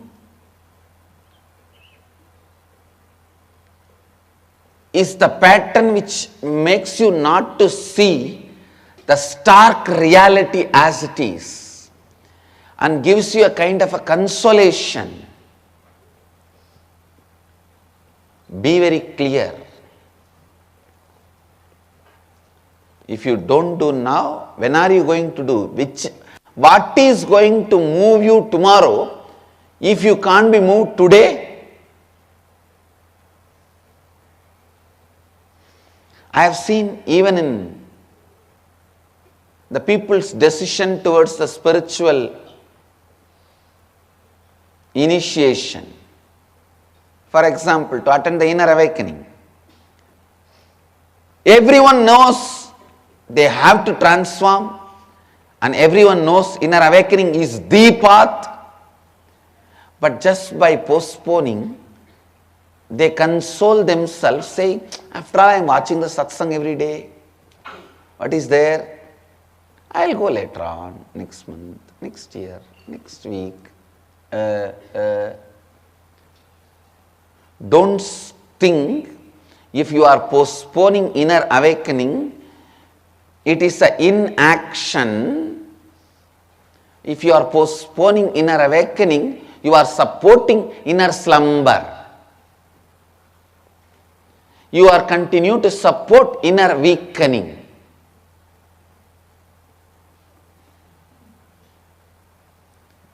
Don't think if you are postponing inner awakening, you are in some neutral place or inaction. No. You are continuing to entertain inner weakening. Either every day of your life makes inner awakening happen or inner weakening happen. If you live this science of completion, every day makes inner awakening happen or inner weakening happens by default.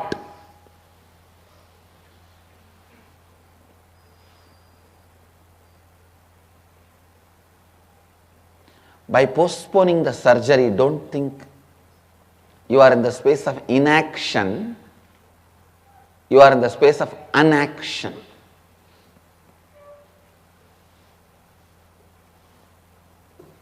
There is a difference between inaction and unaction. If there is no difference as per the English dictionary, I am giving the difference now. Take it.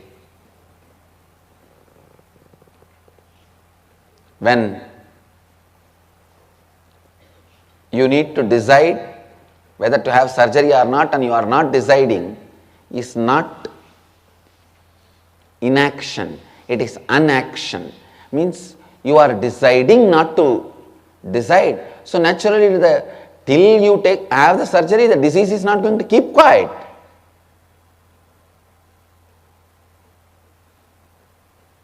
It is going to spread and take your life and make more life the more miserable, make your life more miserable, make your life more complicated. Listen.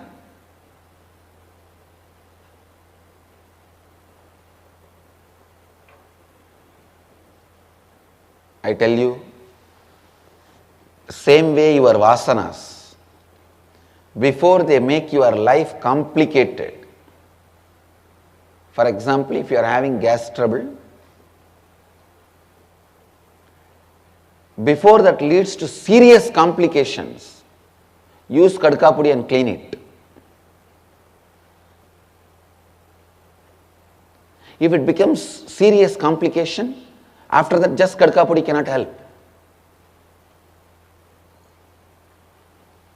Before it can become a serious complication, use the solution. Listen, same way.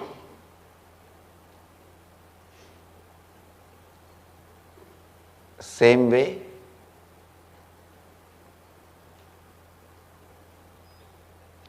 Before your vasanas complicate your life, create irreparable damages in your life and body and mind, do inner awakening and wake up. Complete. Inner awakening is like spiritual surgery. Go through it before your vasanas make serious complications. Listen. Listen. postponing inner awakening is not inaction, it is non-action. It is unaction.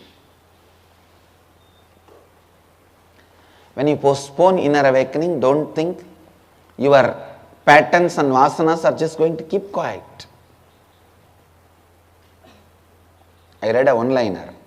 Wife says to the husband, "Hey, look at this computer, it is not listening to my command and working." The husband says, "Honey, it's a computer, not husband."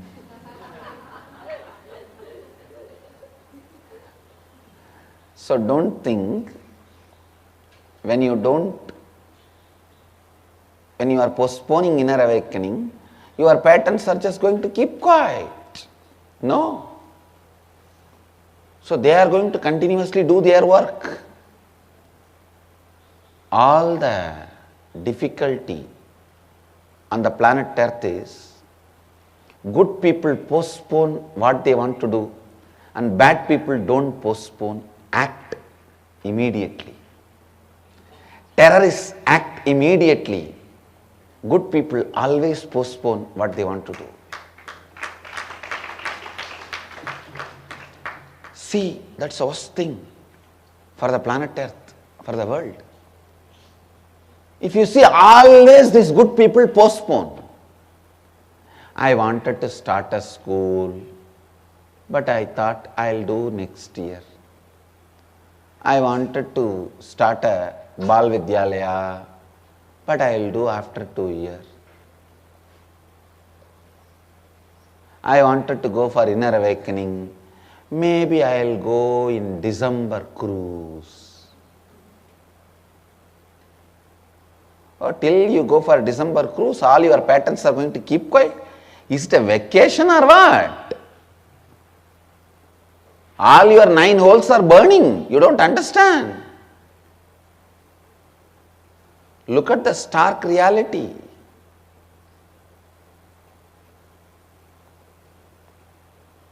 Listen, good people go on postponing what they want to do. But the terrorists, are they going to keep quiet? Are they keeping quiet? Have you seen a terrorist? I wanted to bomb that building, but I will do it after 2 years. No. If terrorists think like that, it is good for the world. But terrorists don't postpone.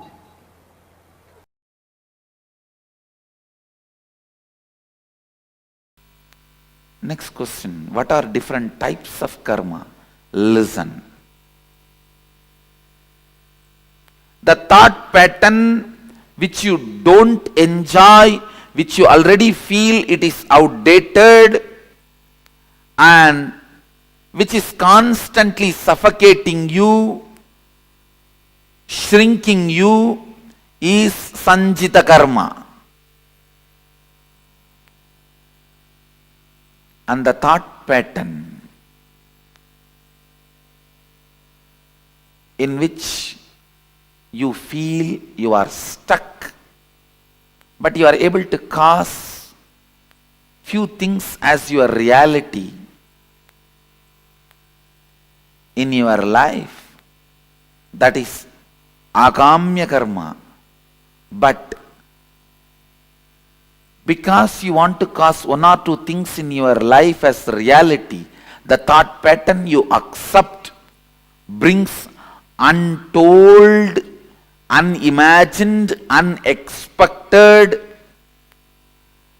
bondages, side effects, after effects in your life. That is called agamya. Listen.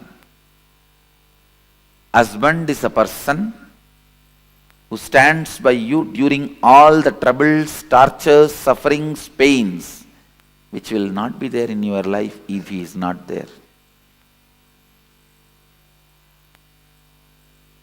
That is the definition of agamya karma. You try to cause your reality in one dimension of your life, and you accept certain thought current,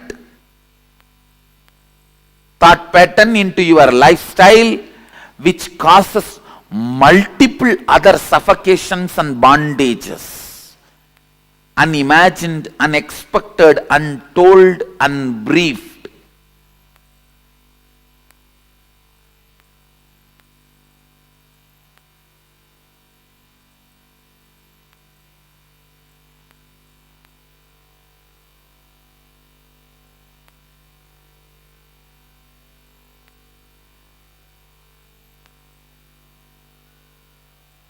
Understand?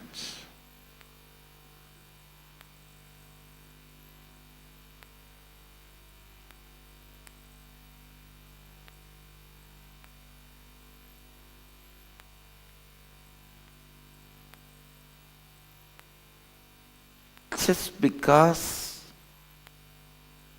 you want to own a home, sometimes you get stuck in the home for next 40 years paying your bank home loan.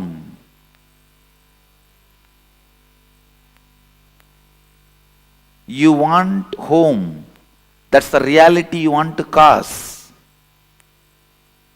But when you cause that reality, the thought current you accept and assume on you, the responsibility you bring upon you, can suffocate and bind you in unimagined, unexpected, untold, unseen multiple ways. This is the example for agamya. Prarabdha means not ready to allow either the outdated suffocating thought pattern or the thought pattern which causes your reality partially. Deciding boldly to go on renouncing any thought current, thought pattern, even if you suspect them that they are not going to cause your reality completely. If you go on discarding, the discarding will become a lifestyle. That discarding thought pattern, thought trend, thought current is prarabdha.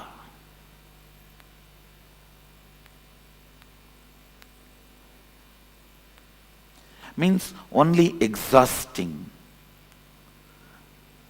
No more accumulation.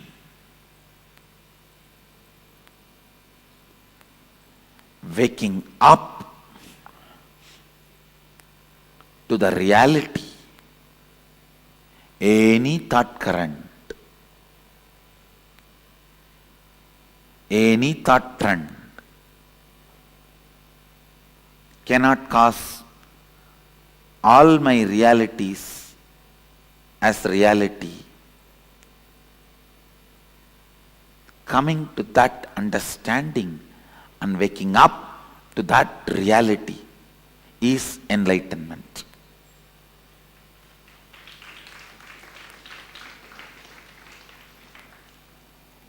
Not ready to be stuck in any thought current is the liberated thinking current. Not ready to revere, honor any thought current is liberated thinking current.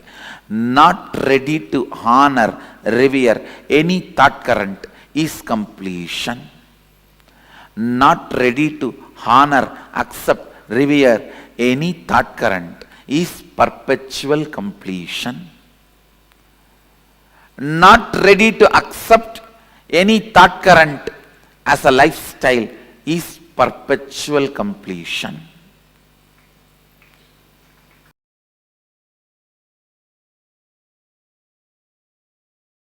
Shreyan Dravyamayat Yangyat Jnana Yangyaha Parantapaha Sarvam Karma Kilam Partha Jnane Parisamapyate. Translation: sharing of understanding is far superior to sharing of wealth. O scorcher of enemies, all these are actions, and O son of Pritha, they all culminate in the experience of consciousness. Bhagavan is describing all forms of sharing and importance of sharing. Please understand, first thing, human being is not island as you constantly believe and made to believe. If a water you drink is poisoned, it's not that only you are going to die. If the air you breathe is poisoned, it's not that just only you are going to die. I am not even talking about the social network, that for you, you need to be alive, you need road, infrastructure, buildings, business, which is produced by the society and country, so you are bound to society and country. No, I am not talking in social angle. I am not talking in the level of society. I am talking even in the level of spirituality. You are not island. Delusion is believing you are island. Knowledge is believing you are connected to everything. Enlightenment is knowing you are everything. Ignorance is believing you are island. Knowledge means understanding you are connected to everything. Enlightenment means realizing you are everything. It is so unfortunate. Constantly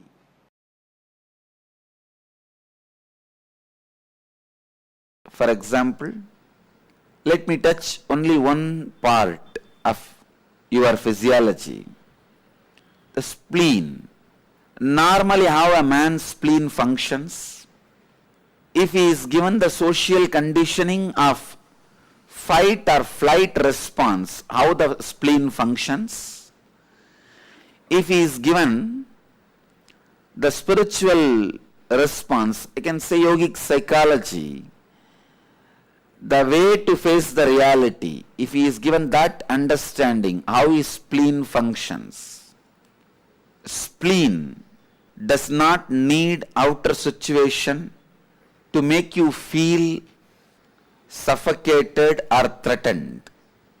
Same way, your root center does not need outside man or woman to make you experience the stimulation.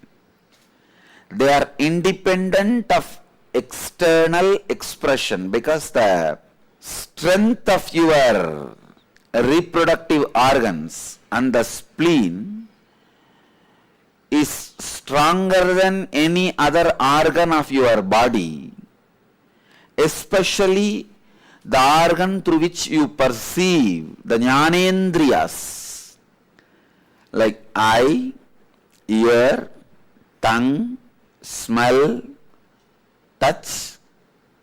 Your reproductive organ and spleen both are more powerful, stronger, have upper hand than your jnanendriyas. So, your jnanendriya's input means the physical input is not required for your spleen to make you feel threatened or your reproductive organ to make you feel excited or elated or triggered. You don't need external stimuli to experience some of the strongest experiences of your life. What a pathetic condition human beings are. Strongest experiences of his life is lust and fear. For both, he doesn't need to be dependent on the external world. It means external world is immaterial. Just your spleen and the reproductive organ can exploit your whole life and manage your whole life as it wants. Just the idea somebody can harass you is enough to make you take the decision of going in some other direction. In that direction again, the same idea somebody else can harass you can make you take the diversion in some other direction. So you are constantly taking diversion just with the idea that somebody can harass you without any input of real harassment from the external world, without any data which can concretely create fear or fight, flight, freeze response in your system. Just your spleen can manage to make you run around continuously, take diversion, take diversion, take diversion, take diversion.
Paramashivoham Om Nityananda Paramashivoham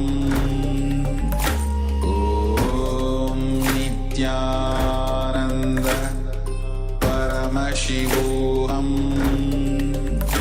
Om Nityananda Paramashivoham Nityananda Paramashivoham Om Nityananda Paramashivoham Om Nityananda Paramashivoham Om Nityananda Paramashivoham Om Nityananda Paramashivoham Om Nityananda Paramashivoham. Nityanandam, after the powerful cognitions of how the leadership consciousness can be awakened inside us, first to understand what leadership is and to understand what stops us from being a leader, expressing that leadership consciousness, to awakening that consciousness completely so we can all experience that leadership in our lives. So let us now enter into the internalization of how we can understand, imbibe, and express these leadership qualities. In this exercise, let us take a pen and paper first. We'll first pen down and share what, according to us, is absolutely mandatory to be a leader and express leadership effectively. And then see exactly what impossibilities are stopping us from manifesting those qualities that we wrote down. So first is writing down what are all the qualities that we think are needed to be a leader. And second, what is stopping us from expressing those? And once you're done, declare to manifest those qualities from now and start expressing them. Remember, when you make a declaration here, in the presence of the Supreme Pontiff of Hinduism, it will immediately manifest as reality in your life. So, let us enter into the exercise.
Nithyanandam.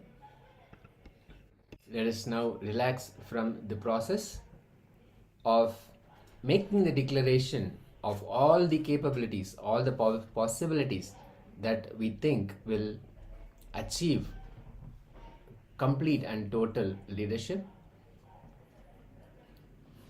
Let us quickly share, take a few seconds and share what are all the declarations that you make, what are all the things that you have identified as required, mandatory to be a successful leader, and all the declarations that you made to imbibe those qualities. Let's just take a few seconds before we enter into the power manifestation session.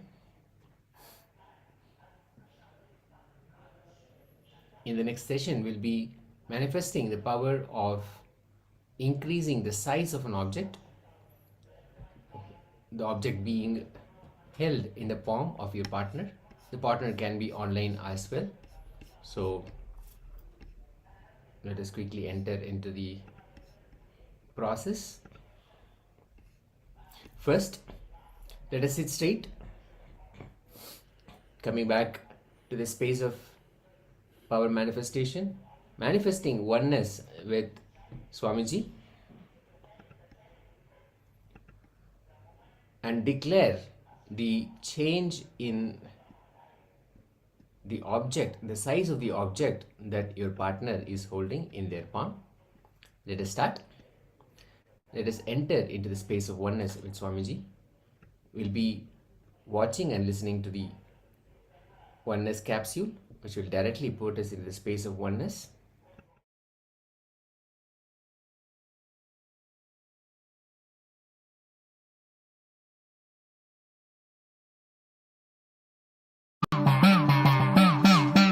சத்தியம் காத்திடும் உத்தமத்தியே சத்குருவாய் வந்த நித்திய தாயே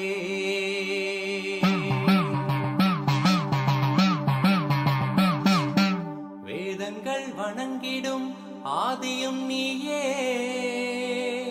ஜோதிமலையிலே அவதரித்தாயே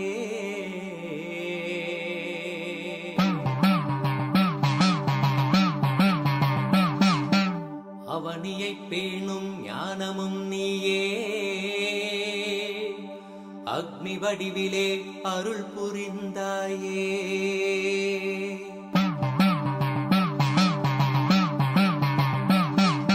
பூதங்கள் ஐந்தையும் ஈன்றவள் நீயே அழல் உருவாகவே ஈன்றெழுந்தாயே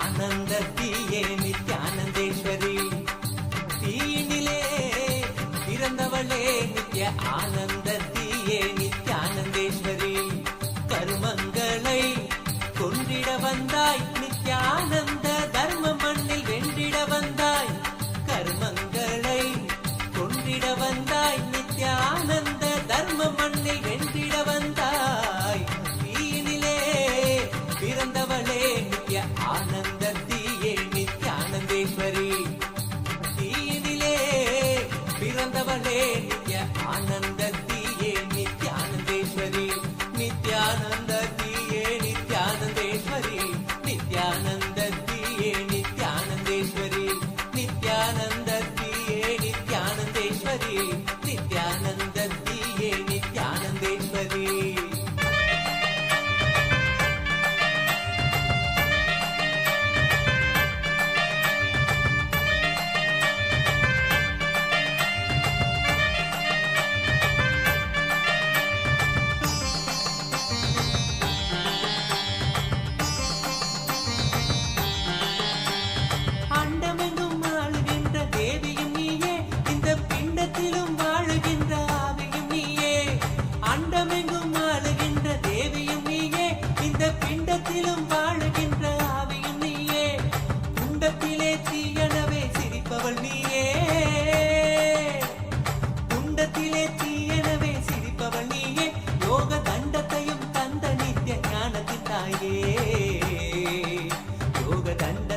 नित्याय नमः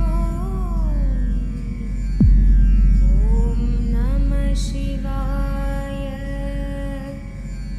नित्याय नमः ॐ नमः शिवाय नित्याय नमः ॐ नमः शिवाय नित्याय नमः ॐ नमः शिवाय नित्याय नमः ॐ नमः शिवाय नित्याय नमः ॐ नमः शिवाय नित्याय नमः ॐ नमः शिवाय नित्याय नमः ॐ नमः शिवाय नित्याय नमः ॐ नमः शिवाय नित्याय नमः शिव शिव हर हर नित्याय नमः हर हर शिव शिव नित्याय नमः शिव शिव हर हर नित्याय नमः हर हर शिव शिव नित्याय नमः शिव शिव हर हर नित्याय नमः हर हर शिव शिव नित्याय नमः शिव शिव हर हर नित्याय नमः हर हर शिव शिव नित्याय नमः हर हर महादेवा हर हर महादेवा हर हर महादेवा हर हर महादेवा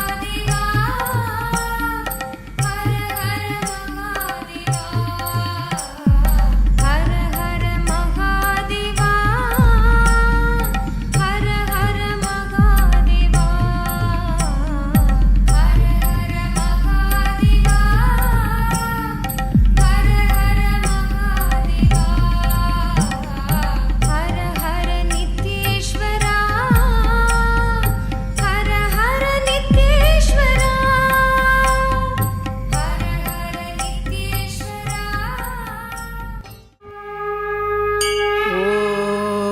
ॐ नमः शिवाय ॐ नमः शिवाय ॐ नमः शिवाय ॐ नमः शिवाय ॐ नमः शिवाय ॐ नमः शिवाय नमः शिवाय नमः शिवाय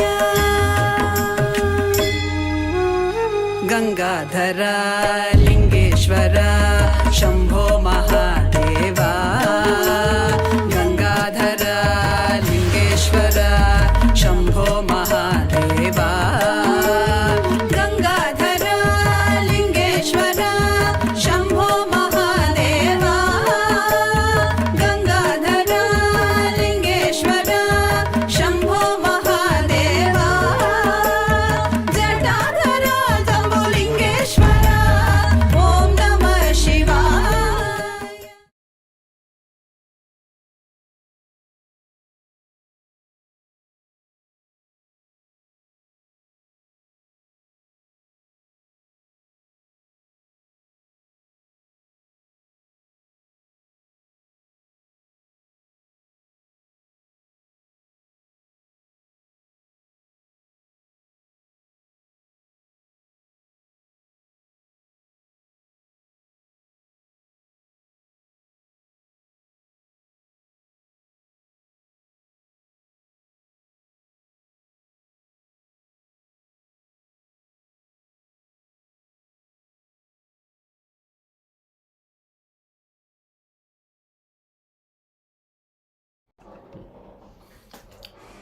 Nityanandam.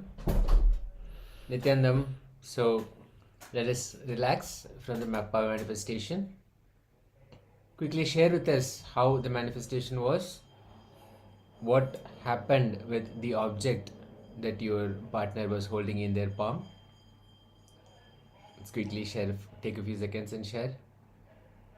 As always, the real result, the fruit of manifestation is you entering into the space of oneness with Swamiji.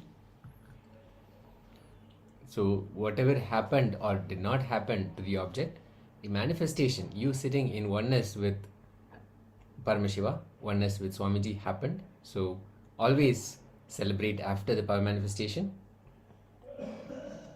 We'll now enter the next segment. Now we'll be again imbibing, receiving powerful cognitions from the Supreme Pontiff of Hinduism about how the being a boss is different from being a leader. Are we being just a boss, or are we actually being a leader? And what exactly is the difference? And how to awaken the being a leader, the being of a leader, the leadership consciousness within us. So let us now come back to the space of silence, listening, and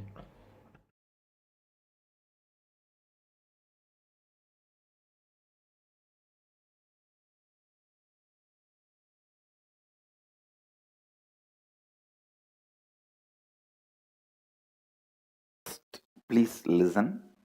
Please internalize it. The first truth. Anything which is truth strengthens you.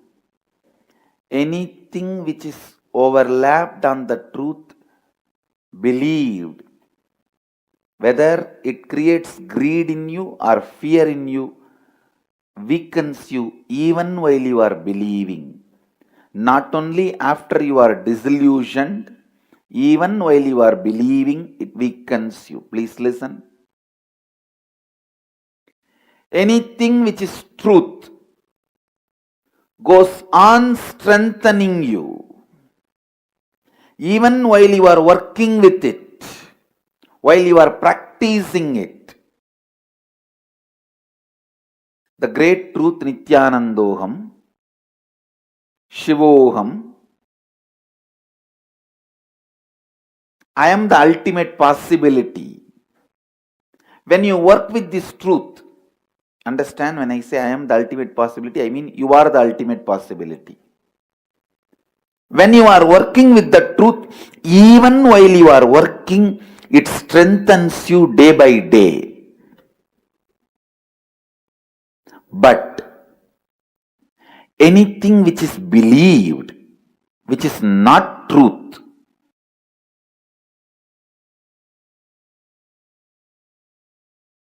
I am defining these two words. Responsibility is not commitment. Commitment is not responsibility. You can be responsible, totally non-committed. You can be committed, never be responsible. I'll differentiate. I'll explain. If you are constantly thinking about your future from powerlessness and go on thinking what all can go wrong, your involvement is called commitment.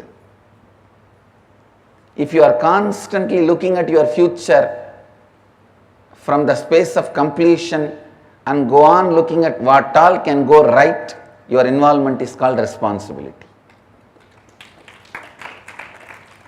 Listen. I am the symbol of total responsibility and complete non-commitment. I am totally responsible, but completely non-committal.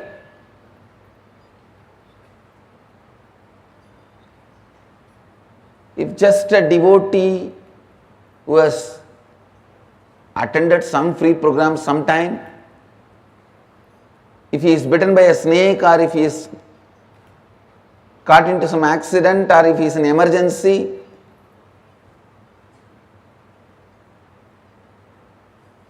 one phone call, I'll personally attend and talk to my secretaries or whoever and see to it that constantly is attended and I get the response back, whether healing or whatever, I can help. You will see that responsibilism. Same way, if you live around me, you can very clearly smell I am completely non-committed to the whole thing. Listen.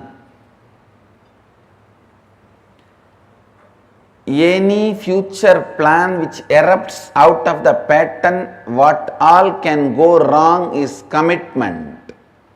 Any future plan which comes out of the completion, what all can go right is responsibilism. Responsibility.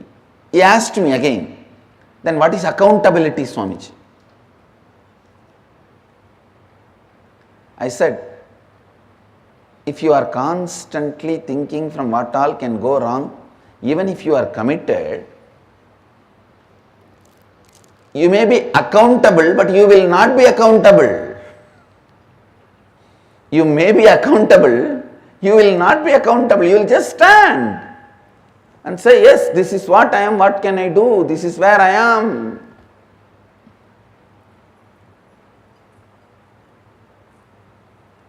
So understand,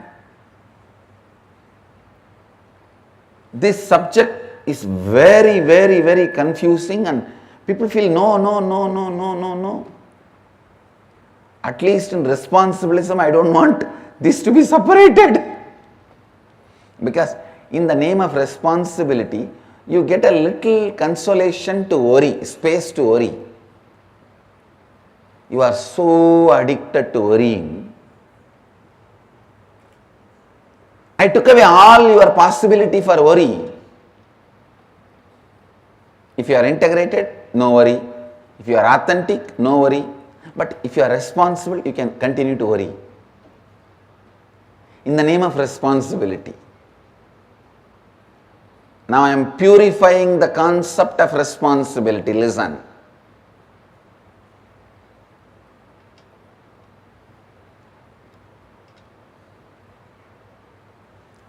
If you can move based on what all can go right.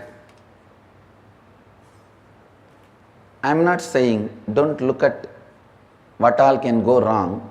You may not need to look at what all can go wrong if you look at what all can go right intensely. Looking at what all can go right,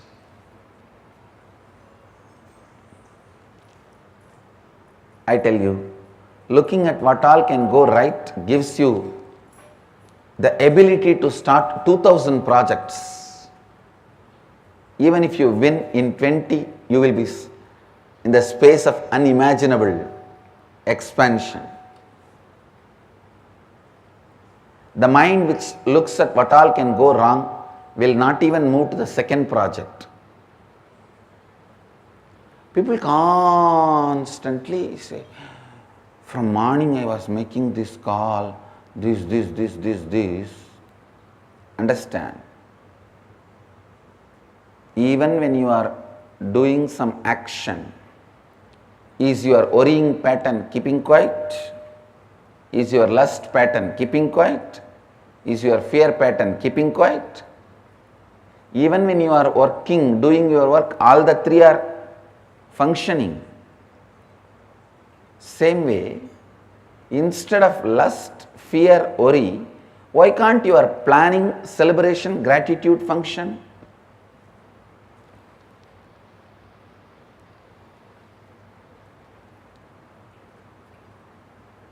It is just simple training. Whether you function from fear, lust, worry,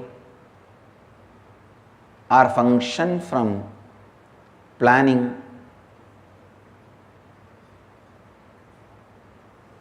celebration, gratitude, planning, completion, gratitude. Listen. Listen, I am giving you a very important sacred secret as per the yogic tradition.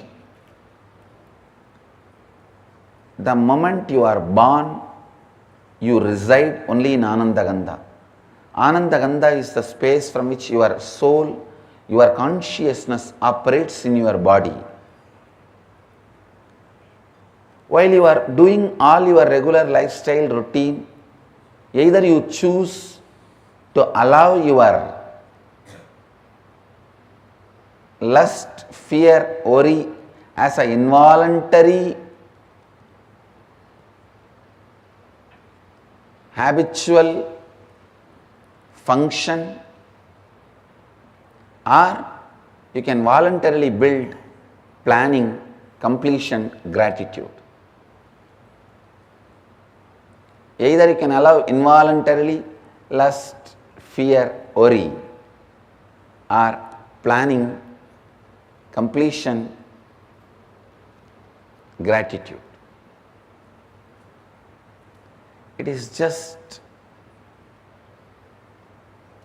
consciously building. But don't tell me the worst lie. I was busy in this, so I could not do that. You have multiple possibility and multi-dimensional. You are multi-dimensional by nature. While you are working, if you are not planning in a multi-dimensional way, you are worrying or caught in the lust and fear. Be guaranteed about it. This truth needs to really get into your system.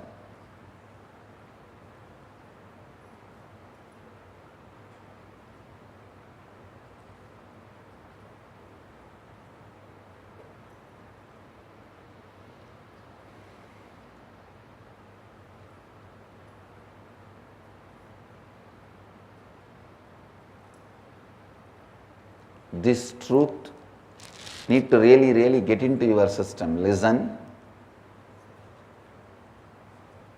Only then you will understand the difference between commitment and responsibility. If you don't take responsibility, you are beaten black and blue by commitment in the life. When you take responsibility, you are given the reward of the freedom from all commitments.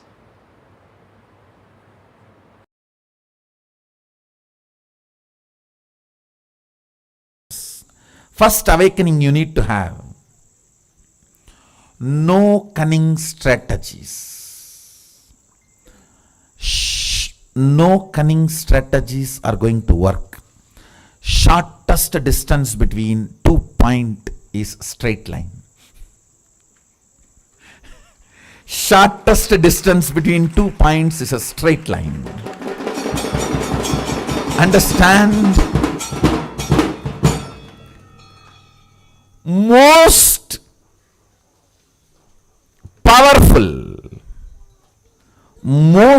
powerful strategy for manifesting wealth is integrity. Most powerful strategy.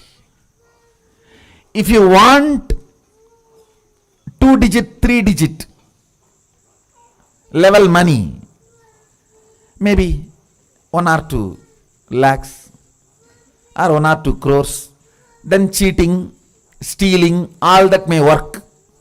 Robbing the bank, all that may work. But if you are really interested in living with wealth forever,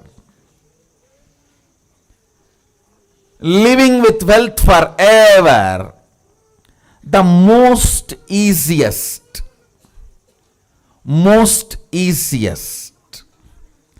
and the right strategy is integrity. Decide with responsibility, you will start contributing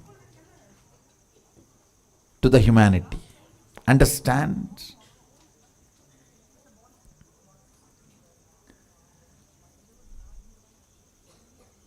Manifesting your cognition is life. Understand? Whatever cognitions, conclusions you have about life in your life, you will go on be manifesting that every day. If you have the conclusion, you are going to fall sick day by day. The more and more you breathe every day, every night, finally you will manifest that. It is your conclusions you manifest. if you have the conclusion, the cunning methods, cheating brings wealth, you will only be manifesting that, or waiting to some cunning methodology to click so you can manifest wealth. No. No. All waiting for cunning strategies to manifest wealth ends in frustration. And then you have a deep negative cognition about wealth. That is not going to happen for me. No. That is not for me. You end up there. You end up there. In utter frustration. Then even if Sadashiva comes and gives the poetry, hey, go. You will be afraid. No. Who knows whether I am going to get the praise.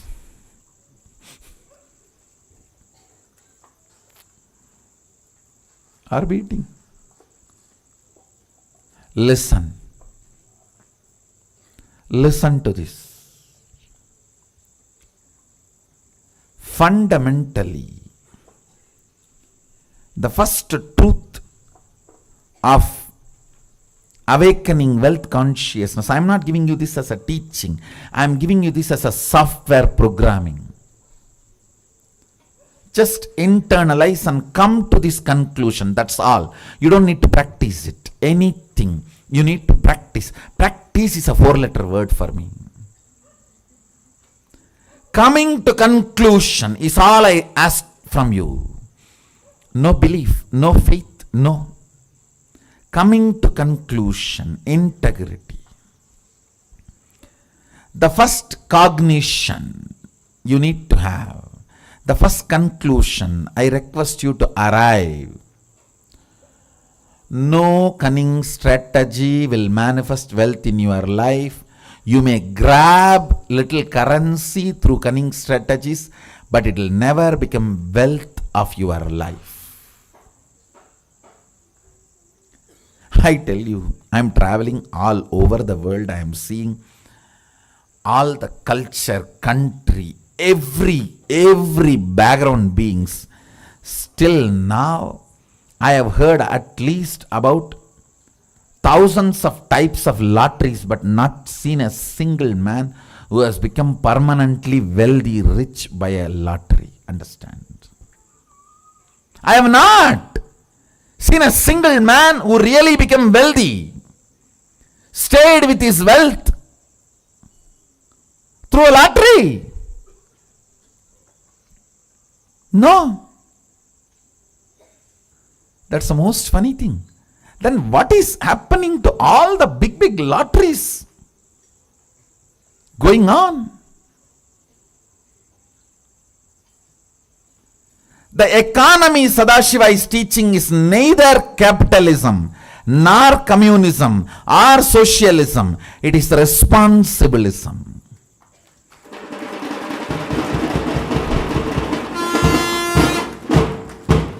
The responsibility you take, that decides the kind of the wealth going to be around you. That's it. That's it. The first understanding, conclusion you need to arrive. Integrity is the best strategy for manifesting wealth. Second conclusion, listen. Second conclusion you need to arrive. Whatever I am talking is not teaching. The moment it is teaching, you will push it into a moral dustbin. All of you have a moral dustbin. Oh, everybody talks. What is there? You know how to dump that. For ages, that moral dustbin is what keeps you as you want, without transformation. You start, my mother all the times tells me to do yoga in the morning, but she doesn't do. Now from that moral dustbin starts growing in you. Anything you call it as teaching, you dump it in the dustbin and never do it. I am not giving you any moral teachings. Be very clear, don't push me into moral dustbin. No. I am talking to you. If you come to all these conclusions, you will live wealthy forever. And if you are not able to come to this conclusion, I will support you, help you by awakening your Kundalini Shakti to see these conclusions as reality. That's all.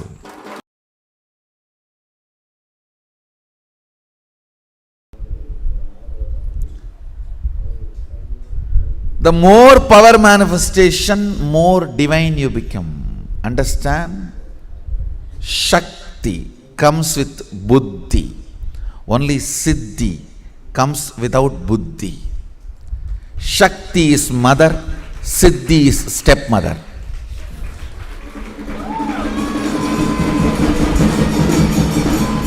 That is why in Tamil, for stepmother and siddhi, both same word. Siddhi is chitti. Shakti is mother. Understand?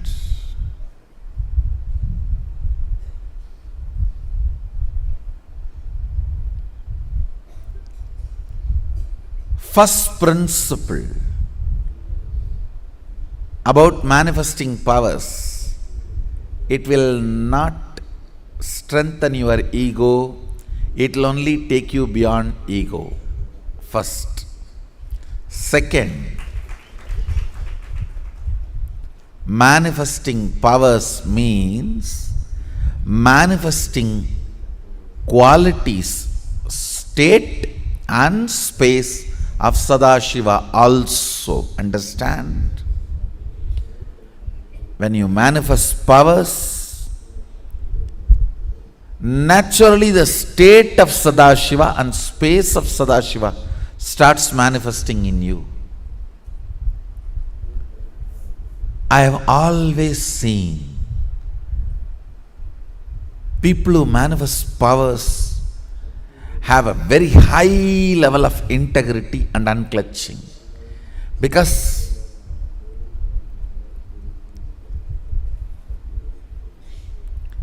if they do not maintain that too, the power manifestation will stop.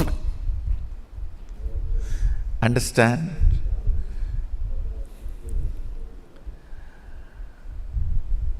How much ever you would have paid to buy your cell phone, but unless you charge every day, it will not function. How much ever you may manifest powers, unless the integrity of your life is maintained, it will not manifest. Actually, when you manifest powers, automatically the frequency of your integrity increases. The trust in integrity, trust in authenticity starts increasing. The reasons why you don't live a life of integrity is powerlessness. That starts melting down. With more and more power manifestation, powerlessness goes away. You become more integrated, more authentic. The second principle of power manifestation, listen carefully. Shakti comes always with buddhi. Means more power manifestation, more integrity. More power manifestation, more unclutching. More power manifestation, more nirvikalpa samadhi. More power manifestation, more joy. More power manifestation, more restful awareness. More power manifestation, more responsibilism. More power manifestation, more enriching. More power manifestation, more bliss. What is power manifestation? Deciding. Listen. Integrity needs your declaration, but power manifestation does not even needs your declaration. It only needs your decision. Deciding to be one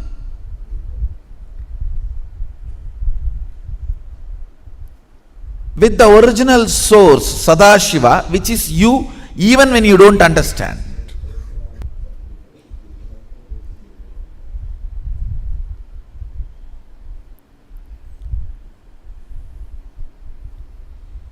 He was using very few words. That is his beauty.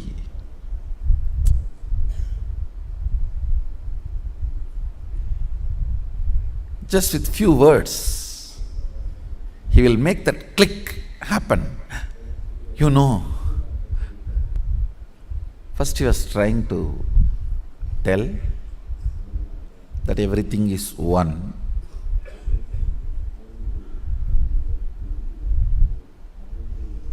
Few words. Somehow I was looking at him. He was not convinced that the click has happened in me. And many times both my gurus, Kuppamal and Mibudananda Puri and Yogananda Puri, both have tried to explain Advaita to me. Annamalai Swamigal even used to read out Ribu Gita. Annamalai Swamigal was one of the enlightened disciple of Ramana Maharshi. Used to read Ribu Gita in Tamil. But somehow that click never happened.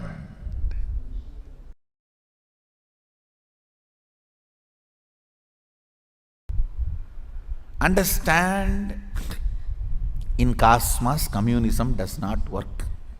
That's the most stupid philosophy on the planet Earth. Same way in cosmos, capitalism does not work. That's the most cunning philosophy. Cosmos is neither stupid nor cunning. It is compassionate, responsibilism. Cosmos works neither on communism nor on capitalism. It works on responsibilism. What is the responsibility you take in life? What is the context you set for yourself in the life? Based on that, he manifests. That's all. He manifests based on that. So the whole Sadashivatva is manifesting for the people who decided to do his work as not just first priority, only priority. See, first priority is different, only priority is different. Because they decided it as only priority, the manifestation becomes totally different, altogether in a different scale. Understand, my initiations are same, I am same for everyone. It is based on their context they receive and they manifest.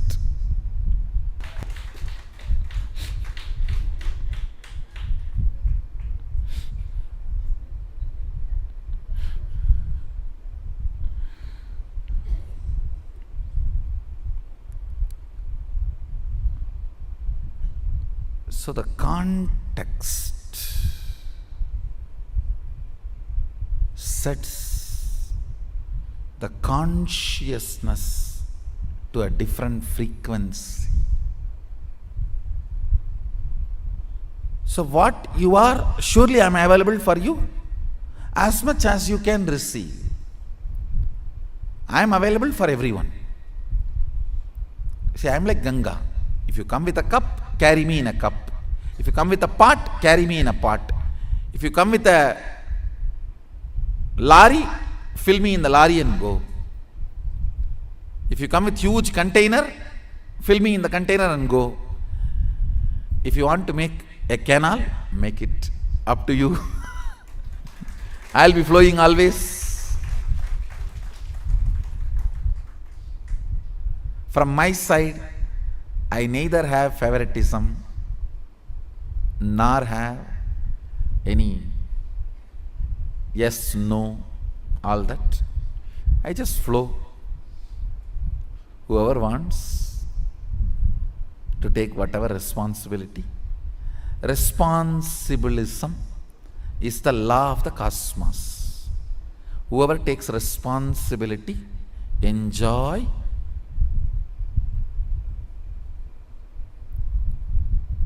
powers.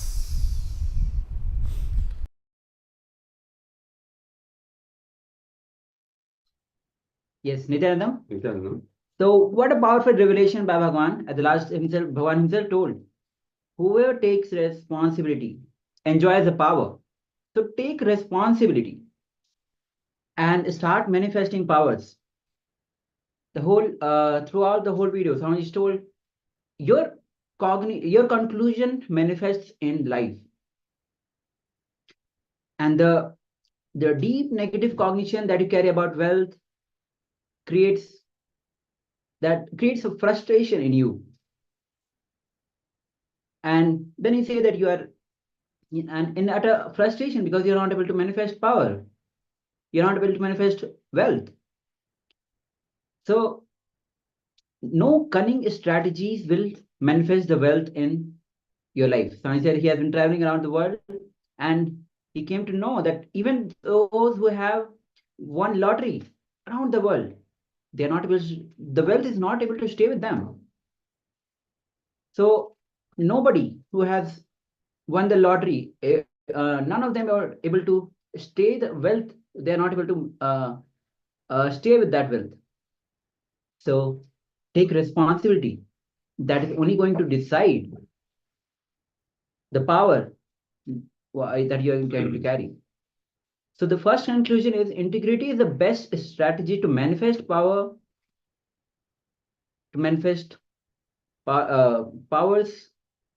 So manifesting power is the first principle, and it's not about boosting your ego, but taking you beyond the ego. So the people who manifest powers have the high level of integrity, because if they don't manifest powers, it will just stop. And whoever comes to Swamiji, he's just like Ganga. Whoever comes with the small vessel or the big vessel, they take whatever responsibility that they are taking, according to that, the power they enjoy. So with this, we'll be entering into the internalization exercise. So I request all the participants to switch on their cameras.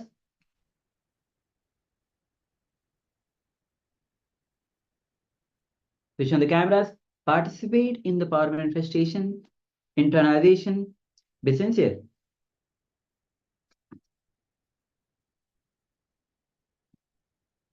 So, okay. So now we'll be moving on to the internalization exercise.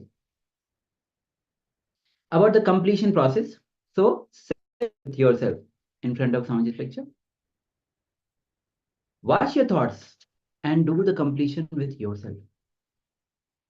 Then, next, sit and list all your family members and the close ones and see whether you are in completion with them or not. This is the second step. Third, sit and declare the completion within your being and declare Paramashivoham. If you have something to write down before you declare, please do that as well. Just declare Paramashivoham. Your decision manifests. So let's enter into this powerful completion process.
So now all of you can relax. After this completion exercise, completion process, this is the time that we enter into the power manifestation. After doing the completion process, the powerful cognitions, the shift that happened in you, this is the best time to manifest the powers of Paramashiva. So let's get ready.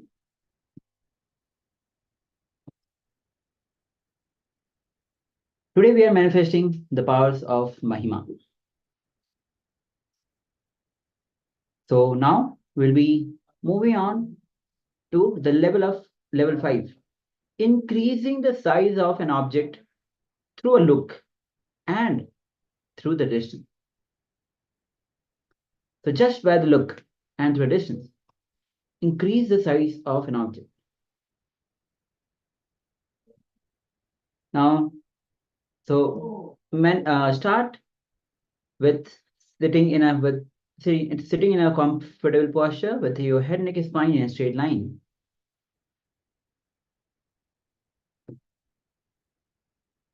Swami says that sitting with head and spine in a straight line is very natural. Only when you have to bend, you have to think how to sit with bent back. Otherwise, when you sit, your head and spine should be in the straight line. Now visualize Paramashiva has come down as Bhagavan Nityananda Paramashivaham from Kailasa. Remember Paramashiva in your third eye. Sit with this powerful cognition. Meditate on it. Think intensely. You are Nityananda Paramashivaham. Anything else you think as your identity is delusion. Drop it. You are Nityananda Paramashivaham. Be in absolute unclutching, complete completion and oneness to experience the state, space, and powers of Paramashiva. Intensely vibrate with Ajpa of Mahavakya. Om Nityananda Paramashivoham. Om Nityananda Paramashivoham. Now turn on your video recording. You'll be recording your power manifestation.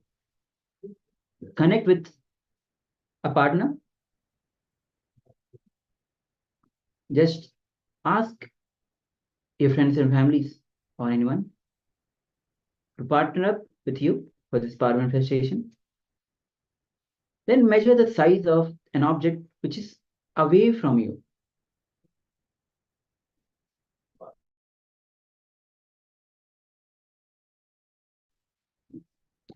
If it's depending on the shape of the object, suppose if it's a rectangle, you can take a measuring scale and measure the size of the object, or also you can use the marker or the pencil to draw the shape as a reference. Connect with the Supreme Pontiff of Hinduism by chanting Mahavakya. Declare the change in size and continue chanting Mahavakya. Your declaration should be so intense.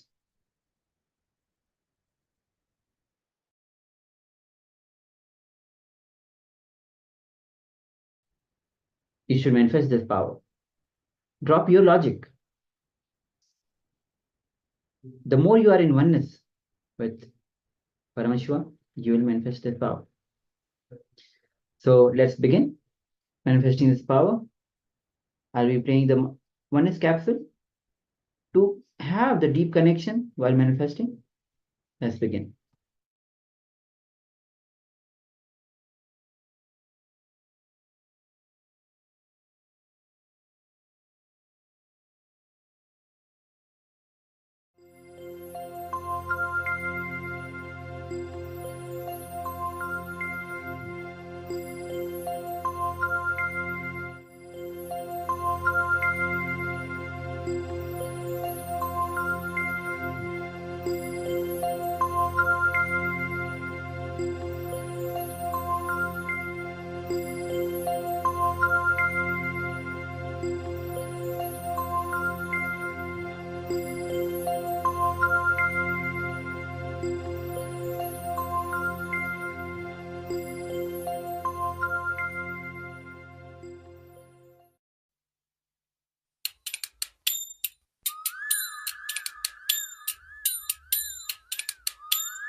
குருவுமாகி அறிவதற்கு அரியதான பொருளதாகி தொண்டர்களின் குருவுமாகி தூய்மையான தெய்வமாகி அண்டமாகி அறிவதற்கு அரியதான பொருளதாகி தொண்டர்களின் குருவுமாகி தூய்மையான தெய்வமாகி திசையெட்டும் போற்றுகின்ற என் ஐயன் ஈசனவன் திடமுடைய நித்யநந்தன் தினமும் என் சிரசை காக்க நித்ய சண்முகா நின்னை பற்றினோம் நித்யநந்த சண்முகா காக்க காக்கவே நித்ய சண்முகா நின்னை பற்றினோம் நித்யநந்த சண்முகா காக்க காக்கவே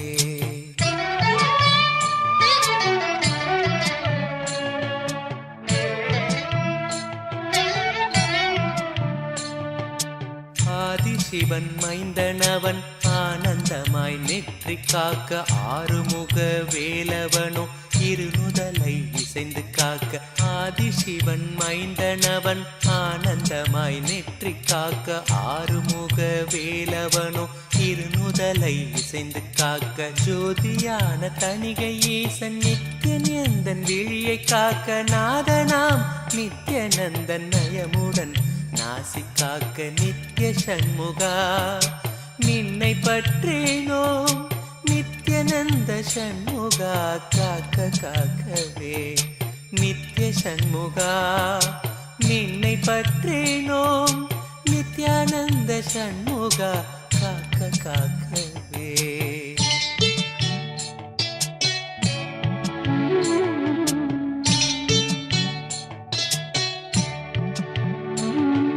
செவி இரண்டும் சிறப்புடனே சிவகாமி செல்வன் காக்க வாயை வேலவன் காக்க நாப்பல் முழுதும் நித்யன் காக்க செவி இரண்டும் சிறப்புடனே சிவகாமி செல்வன் காக்க வாயை வேலவன் காக்க நாப்பல் முழுதும் நித்யன் காக்க கருப்பை தன்னை கந்தன் நித்யன் கருணையுடன் காக்க பின்னர் பிடரி தன்னை பிரியமுடன் சிவ நித்யானந்தன் காக்க நித்ய சண்முகா நின்னை பற்றினோம் நித்யநந்த சண்முகா காக்க காக்கவே நித்ய சண்முகா நின்னை பற்றினோம் நித்யானந்த சண்முகா காக்க காக்கவே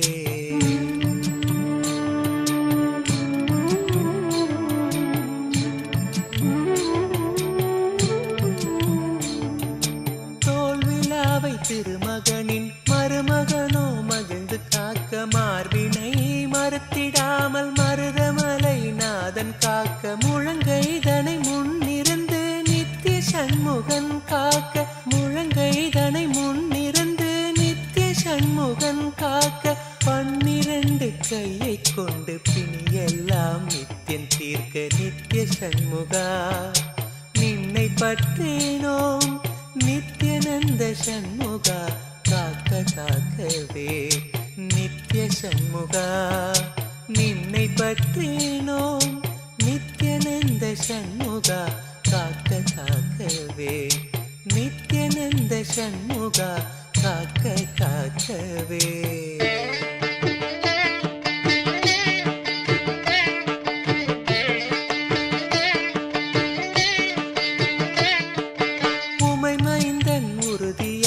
முன்கை தன்னை முகிழ்ந்து காக்க கைத்தலத்தை மால் மருகன் நித்ய சுப்பிரமணியன் காக்க உமை மைந்தன் உறுதியாக முன்கை தன்னை முகிழ்ந்து காக்க கைத்தலத்தை மால் மருகன் நித்ய சுப்பிரமணியன் காக்க பொறிக்கரம் விரல்கள் 10 பாங்குடனே புறம் கையும் பின்முதுகும் பின்னவனோ பிணி இல்லாமலை காக்க நித்ய சண்முகா நின்னை பற்றினோம் நித்யநந்த சண்முகா காக்க காக்கவே நித்ய சண்முகா நின்னை பற்றினோம் நித்யநந்த சண்முகா காக்க காக்கவே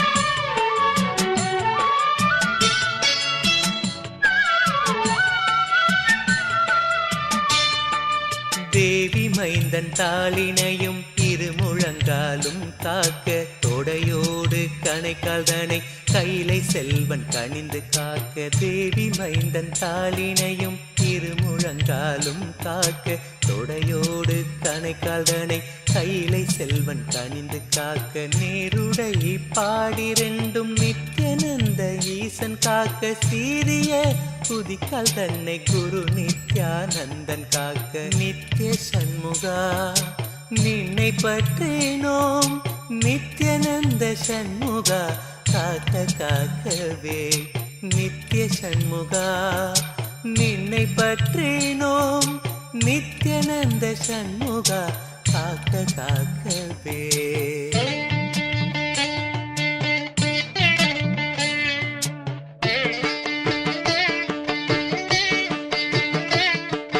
விடுதிநாதன் பாதத்தோடு 10 விரலும் பறிந்து காக்க காலையோ கருத்தினோடு கௌரி நந்தனன் காக்க விடுதிநாதன் பாதத்தோடு 10 விரலும் பறிந்து காக்க காலையோ கருத்தினோடு கௌரி நந்தனன் காக்க மெய்யுடன் முழுதும் ஆதி விமல நித்யானந்தன் காக்க தெய்வநாயக விசகன் தினமும் என் நெஞ்சை காக்க நித்ய சண்முகா நின்னை பற்றினோம் நித்யானந்த சண்முகா காக்க காக்கவே நித்ய சண்முகா நின்னை பற்றினோம் நித்யானந்த சண்முகா காக்க காக்கவே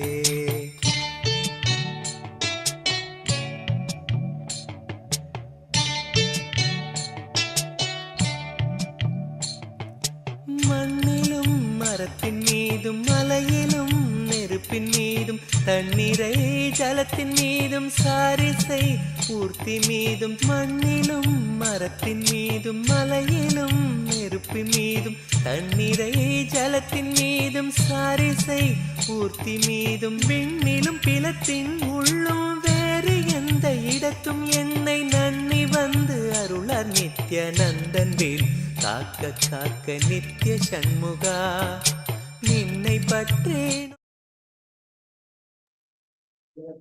Yes, so what a beautiful darshan one has captured by Swamiji. I hope all of you have enjoyed and manifested this power. So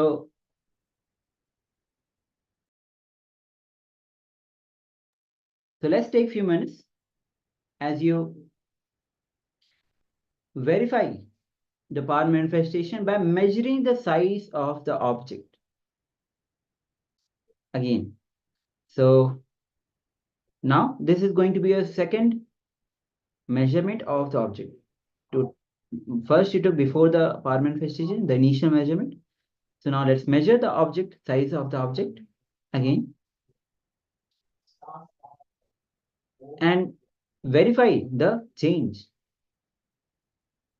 Even if it's little change, celebrate the manifestation through you. That Swamiji is manifesting through you. His energy is flowing through you. Let us know in the comment, all the participants, if you have manifested this power.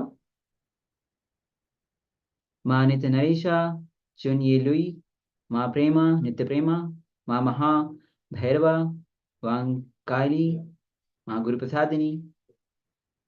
Also, I request all the participants to be available on the camera all the time.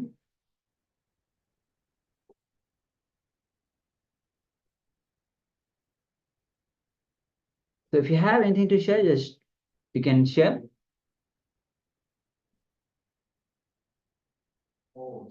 Do not hesitate to put your revelations, whatever is being revealed to you. The more and more you manifest the power, only then you'll be growing. The more integrated you are, the more you'll manifest the powers. Okay, so now this time that we move on. Now Swamiji himself will be guiding us on the DNA of leadership.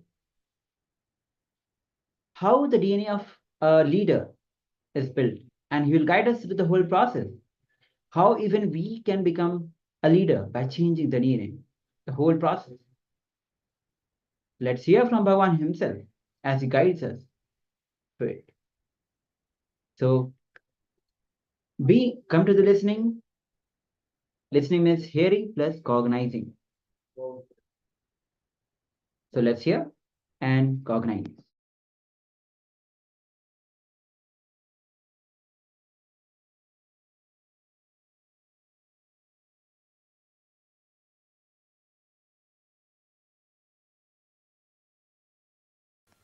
We don't trust.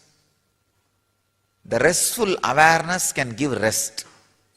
We always tend to believe rest means forgetting things, being irresponsible, foregoing the things you need to attend. The inability, irresponsibility, or non-attentiveness, non-attending is associated with rest. Unfortunately, you know only one rest, that is which is falling into the unconsciousness, sleep, where you don't care about things, where your complete decision not to care about things becomes predominant. Please understand.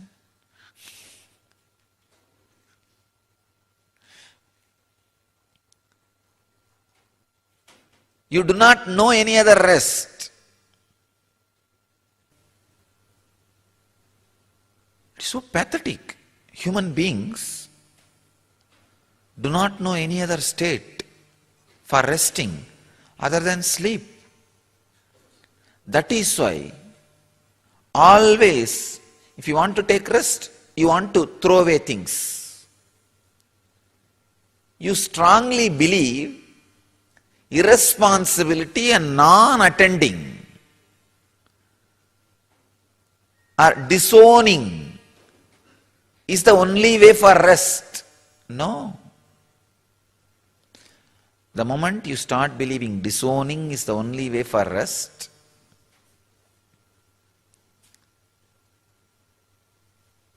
non-attending is the only way for rest,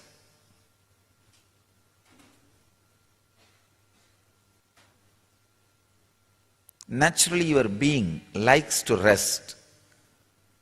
So, it will always decide to let go, means let the past and future do whatever it wants in the mind.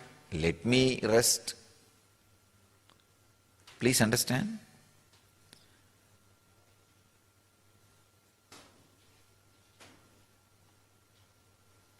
Awareness, trying to live in the present, looks like a load on you because of your belief system. Why you don't want to live in the present? Even though you know the benefit. You know the benefit. If you have lived 10 minutes in the present, you know how many benefits. How you are alive, aware, excited, intense, passionate, and joyful, successful. You know it, but you decide not to live in present because you have a deep, strong belief present means stress, awareness means load.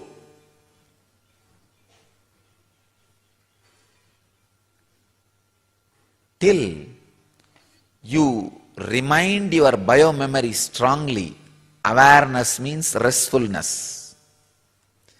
Being in the present means deep relaxation. Till you remind your biomemory, make your biomemory understand, awareness means restfulness. Being in the present means utter relaxation.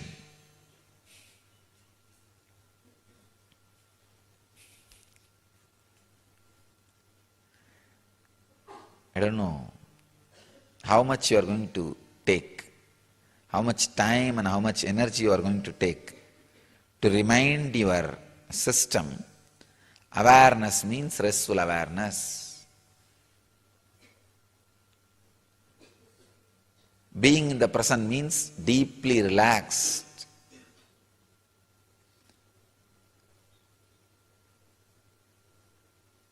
All the knots being shattered. That understanding, that clarity is a basic necessity for you to consciously decide to get enlightened, to live in the present moment. The problem is not just your intellectual understanding level. See, there are some problems which can be cleared just by the intellectual understanding. But the problem related to laziness, this is the deepest layer of laziness, the subtlest printout which you carry in your mind, blueprint which you carry in your mind about the past, present, future. This is one of the most dangerous blueprint you carry. Please understand, most dangerous blueprint means living in the present is stress. Just being pushed and pulled by the past and future is relaxation. I can define the meaning of ignorance. Ignorance means believing, floating in the past and future is relaxation. Being in the present is stressful effort. This is ignorance.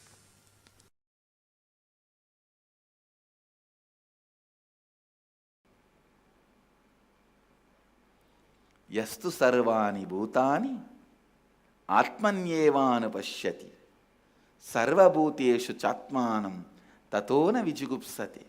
When you give problem to other person, be very sure, is it going to make him weak or strong? I tell you, just this one truth, stand with it. You will manage everything in your life. You will manage everything in your life. Everything in your life will just strengthen you. Strengthen you. It will be just from strength to strength to strength to strength. In southern part of Tamil Nadu, there are some trees.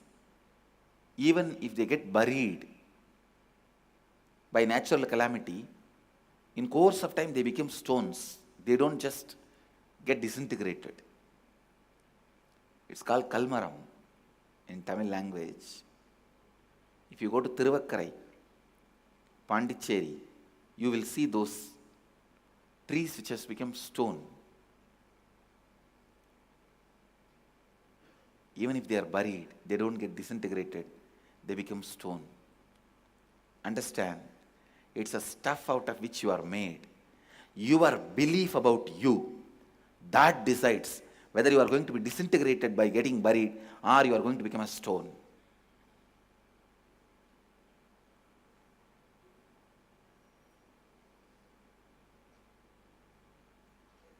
Whether you are going to be buried or you are going to be in Jiva Samadhi. It is decided based on the concept you have about your Jiva.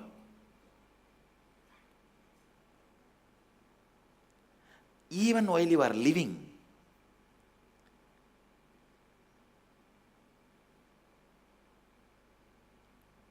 that feeling that I can be violated, I will be violated, will constantly be like, I think I am getting violated.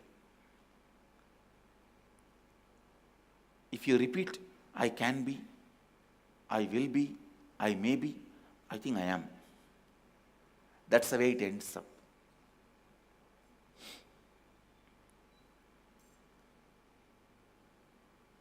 just remember this one thing. Nothing can violate you. Sadasiva Brahmendra, one of the greatest saint, Siddha of modern era, his samadhi is in Karur. Near Karur there is a small village called Nerur. In that village his samadhi is there. When I went to his samadhi, he gave me a grass as a blessing. That grass was this pure understanding that I cannot be violated.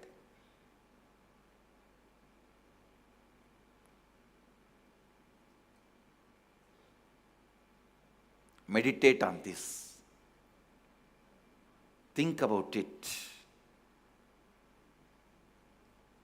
Stop reducing the idea about you to the level you can be violated. If you think you are the few thousand rupee or few $100 in your purse, just somebody stealing, picking up your purse, you will feel violated. Or if you think your name and fame is your personality, just somebody looking at you without respect, you will feel violated.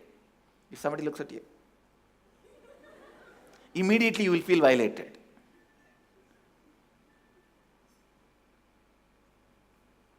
Understand, it is how you identify yourself that decides whether you will be violated or not.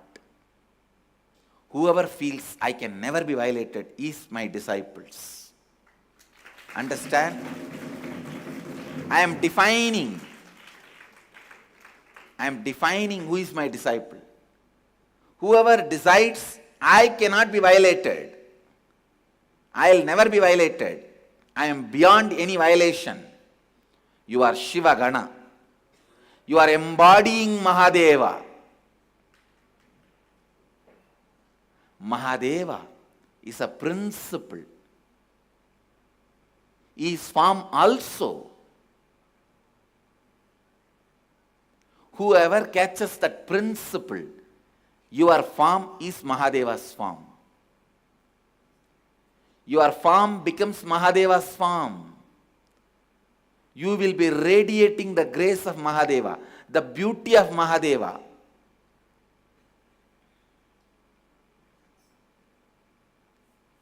The beauty of Shiva, the beauty of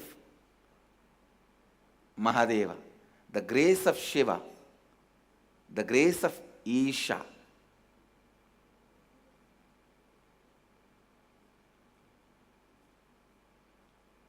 So today's Vakyartha Sadas is, subject for today's Vakyartha Sadas, I cannot be violated.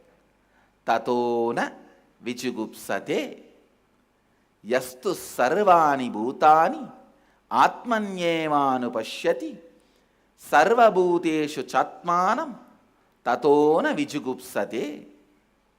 Vichugupsate na vichugupsate. Tatona vichugupsate, therefore does not feel violated.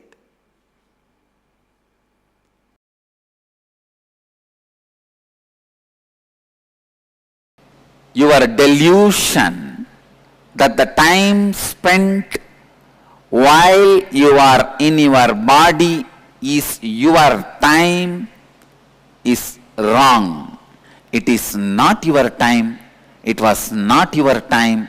It was perceived by you with your broken, beaten, abused cognition. Your cognition is not complete cognition till integrity and authenticity and responsibility and enriching becomes the basis of your cognition. Till then, your cognition is nothing but confusion. Never you can develop your life as long as you think whatever has happened in the past and perceived by you as the past is yours. No. Not owning which you can't own, owning which you can own is life. Unfortunately, you try to own which you can't own, not own what you are supposed to own. Your future time you are supposed to own, but you don't own. You do not take responsibility for it, you don't own it. You don't take ownership for it. Your past which you can't own, you continue to own continuously. Because your mind teaches you, known is right. Freedom from the known is the real freedom. Just because it is known, don't think you can own. You are supposed to own for your future. You are the owner of your future. You should take ownership for your future. But 90% of your thoughts look in. It is all about past. When I see a person, I can tell based on his eyes, the expression of his eyes, whether he is lost in the past or looking towards the future. The eyes which has no power means lost in the past, which you are supposed to be a owner, which you are supposed to be owning. You don't take ownership. Your energy does not even flow towards it. Some things which you can't own, you try to go on owning it, owning it, owning it, your past. You might have lived with her for 50 years. She might have been your first and last love. You would have had a most romantic life with her. Even then, you cannot keep her dead body more than few hours with you. This is exactly the way you behave with your past. Wake up. Just because she was your beloved, you lived with her for years, she was fulfilling all your dreams, and you had a romantic relationship. She was part of you, and you had an amazing life, love, living together. She was your first and last love. Yes. So now the darshan preparation has started, and a very powerful meditation technique is going on. So we'll be switching to the darshan preparation soon. So let's prepare ourselves.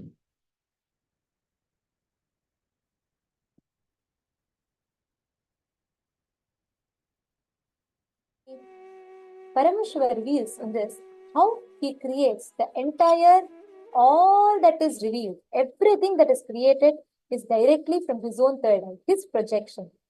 This meditation process that Swamiji has revealed, this exact technique called the Netra Tantram, the Divya Netra meditation, it works on your Agnya Chakra. Agnya Chakra is an energy center located between your eyebrows, called the third eye. And this connects you to your cosmic energy, the cosmic intelligence. Literally detoxes your third eye, prepares you for the initiation. Are all of you understanding? So are we all ready? Or all of you having your lamps, please be on the camera to do this process. And anyone not in the camera, we will have to move you all out of the meeting. So please make sure that you're all not missing. Please be on the camera. Yes. Keep the lamp in front of you. Light the lamp. Yes, you can light the lamp. Manjana Yogini, you can light the lamp. Now, in the first step of the process, please sit cross-legged on the floor. If you are not comfortable with the floor, you may sit on a chair. It is not a problem. You can sit on a chair also. In the first step, please close your eyes.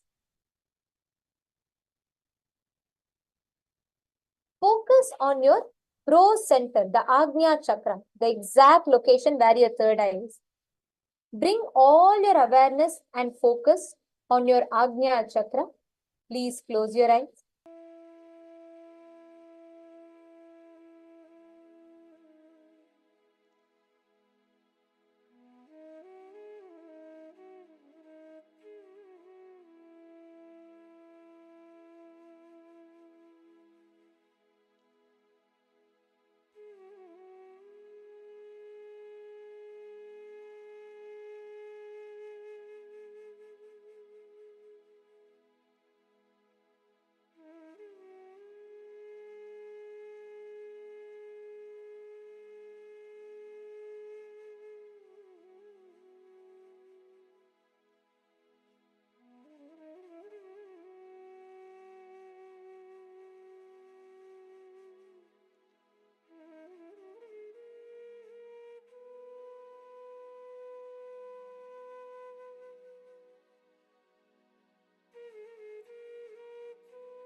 Please close your eyes.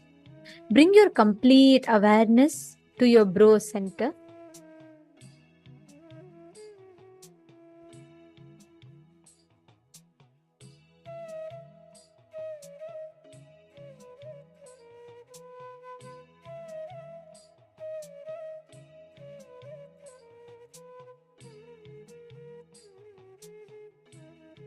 Now, please relax.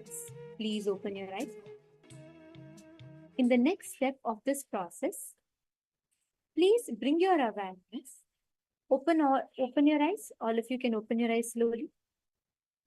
Now, intensely look at the flame of the lamp through your third eye, through all your three eyes. See, your eyes may blink. Sometimes tears may come. It's okay. Just allow it to happen. Just focus completely on the lamp. See, intensely with all three eyes. Look at the flame of the lamp. Can I request all of you to sit straight? Can I request all the participants to please sit straight? Intensely with all your three eyes. Look at the flame of the lamp. Shuntechi Uaya, please could you come on camera when you do this process?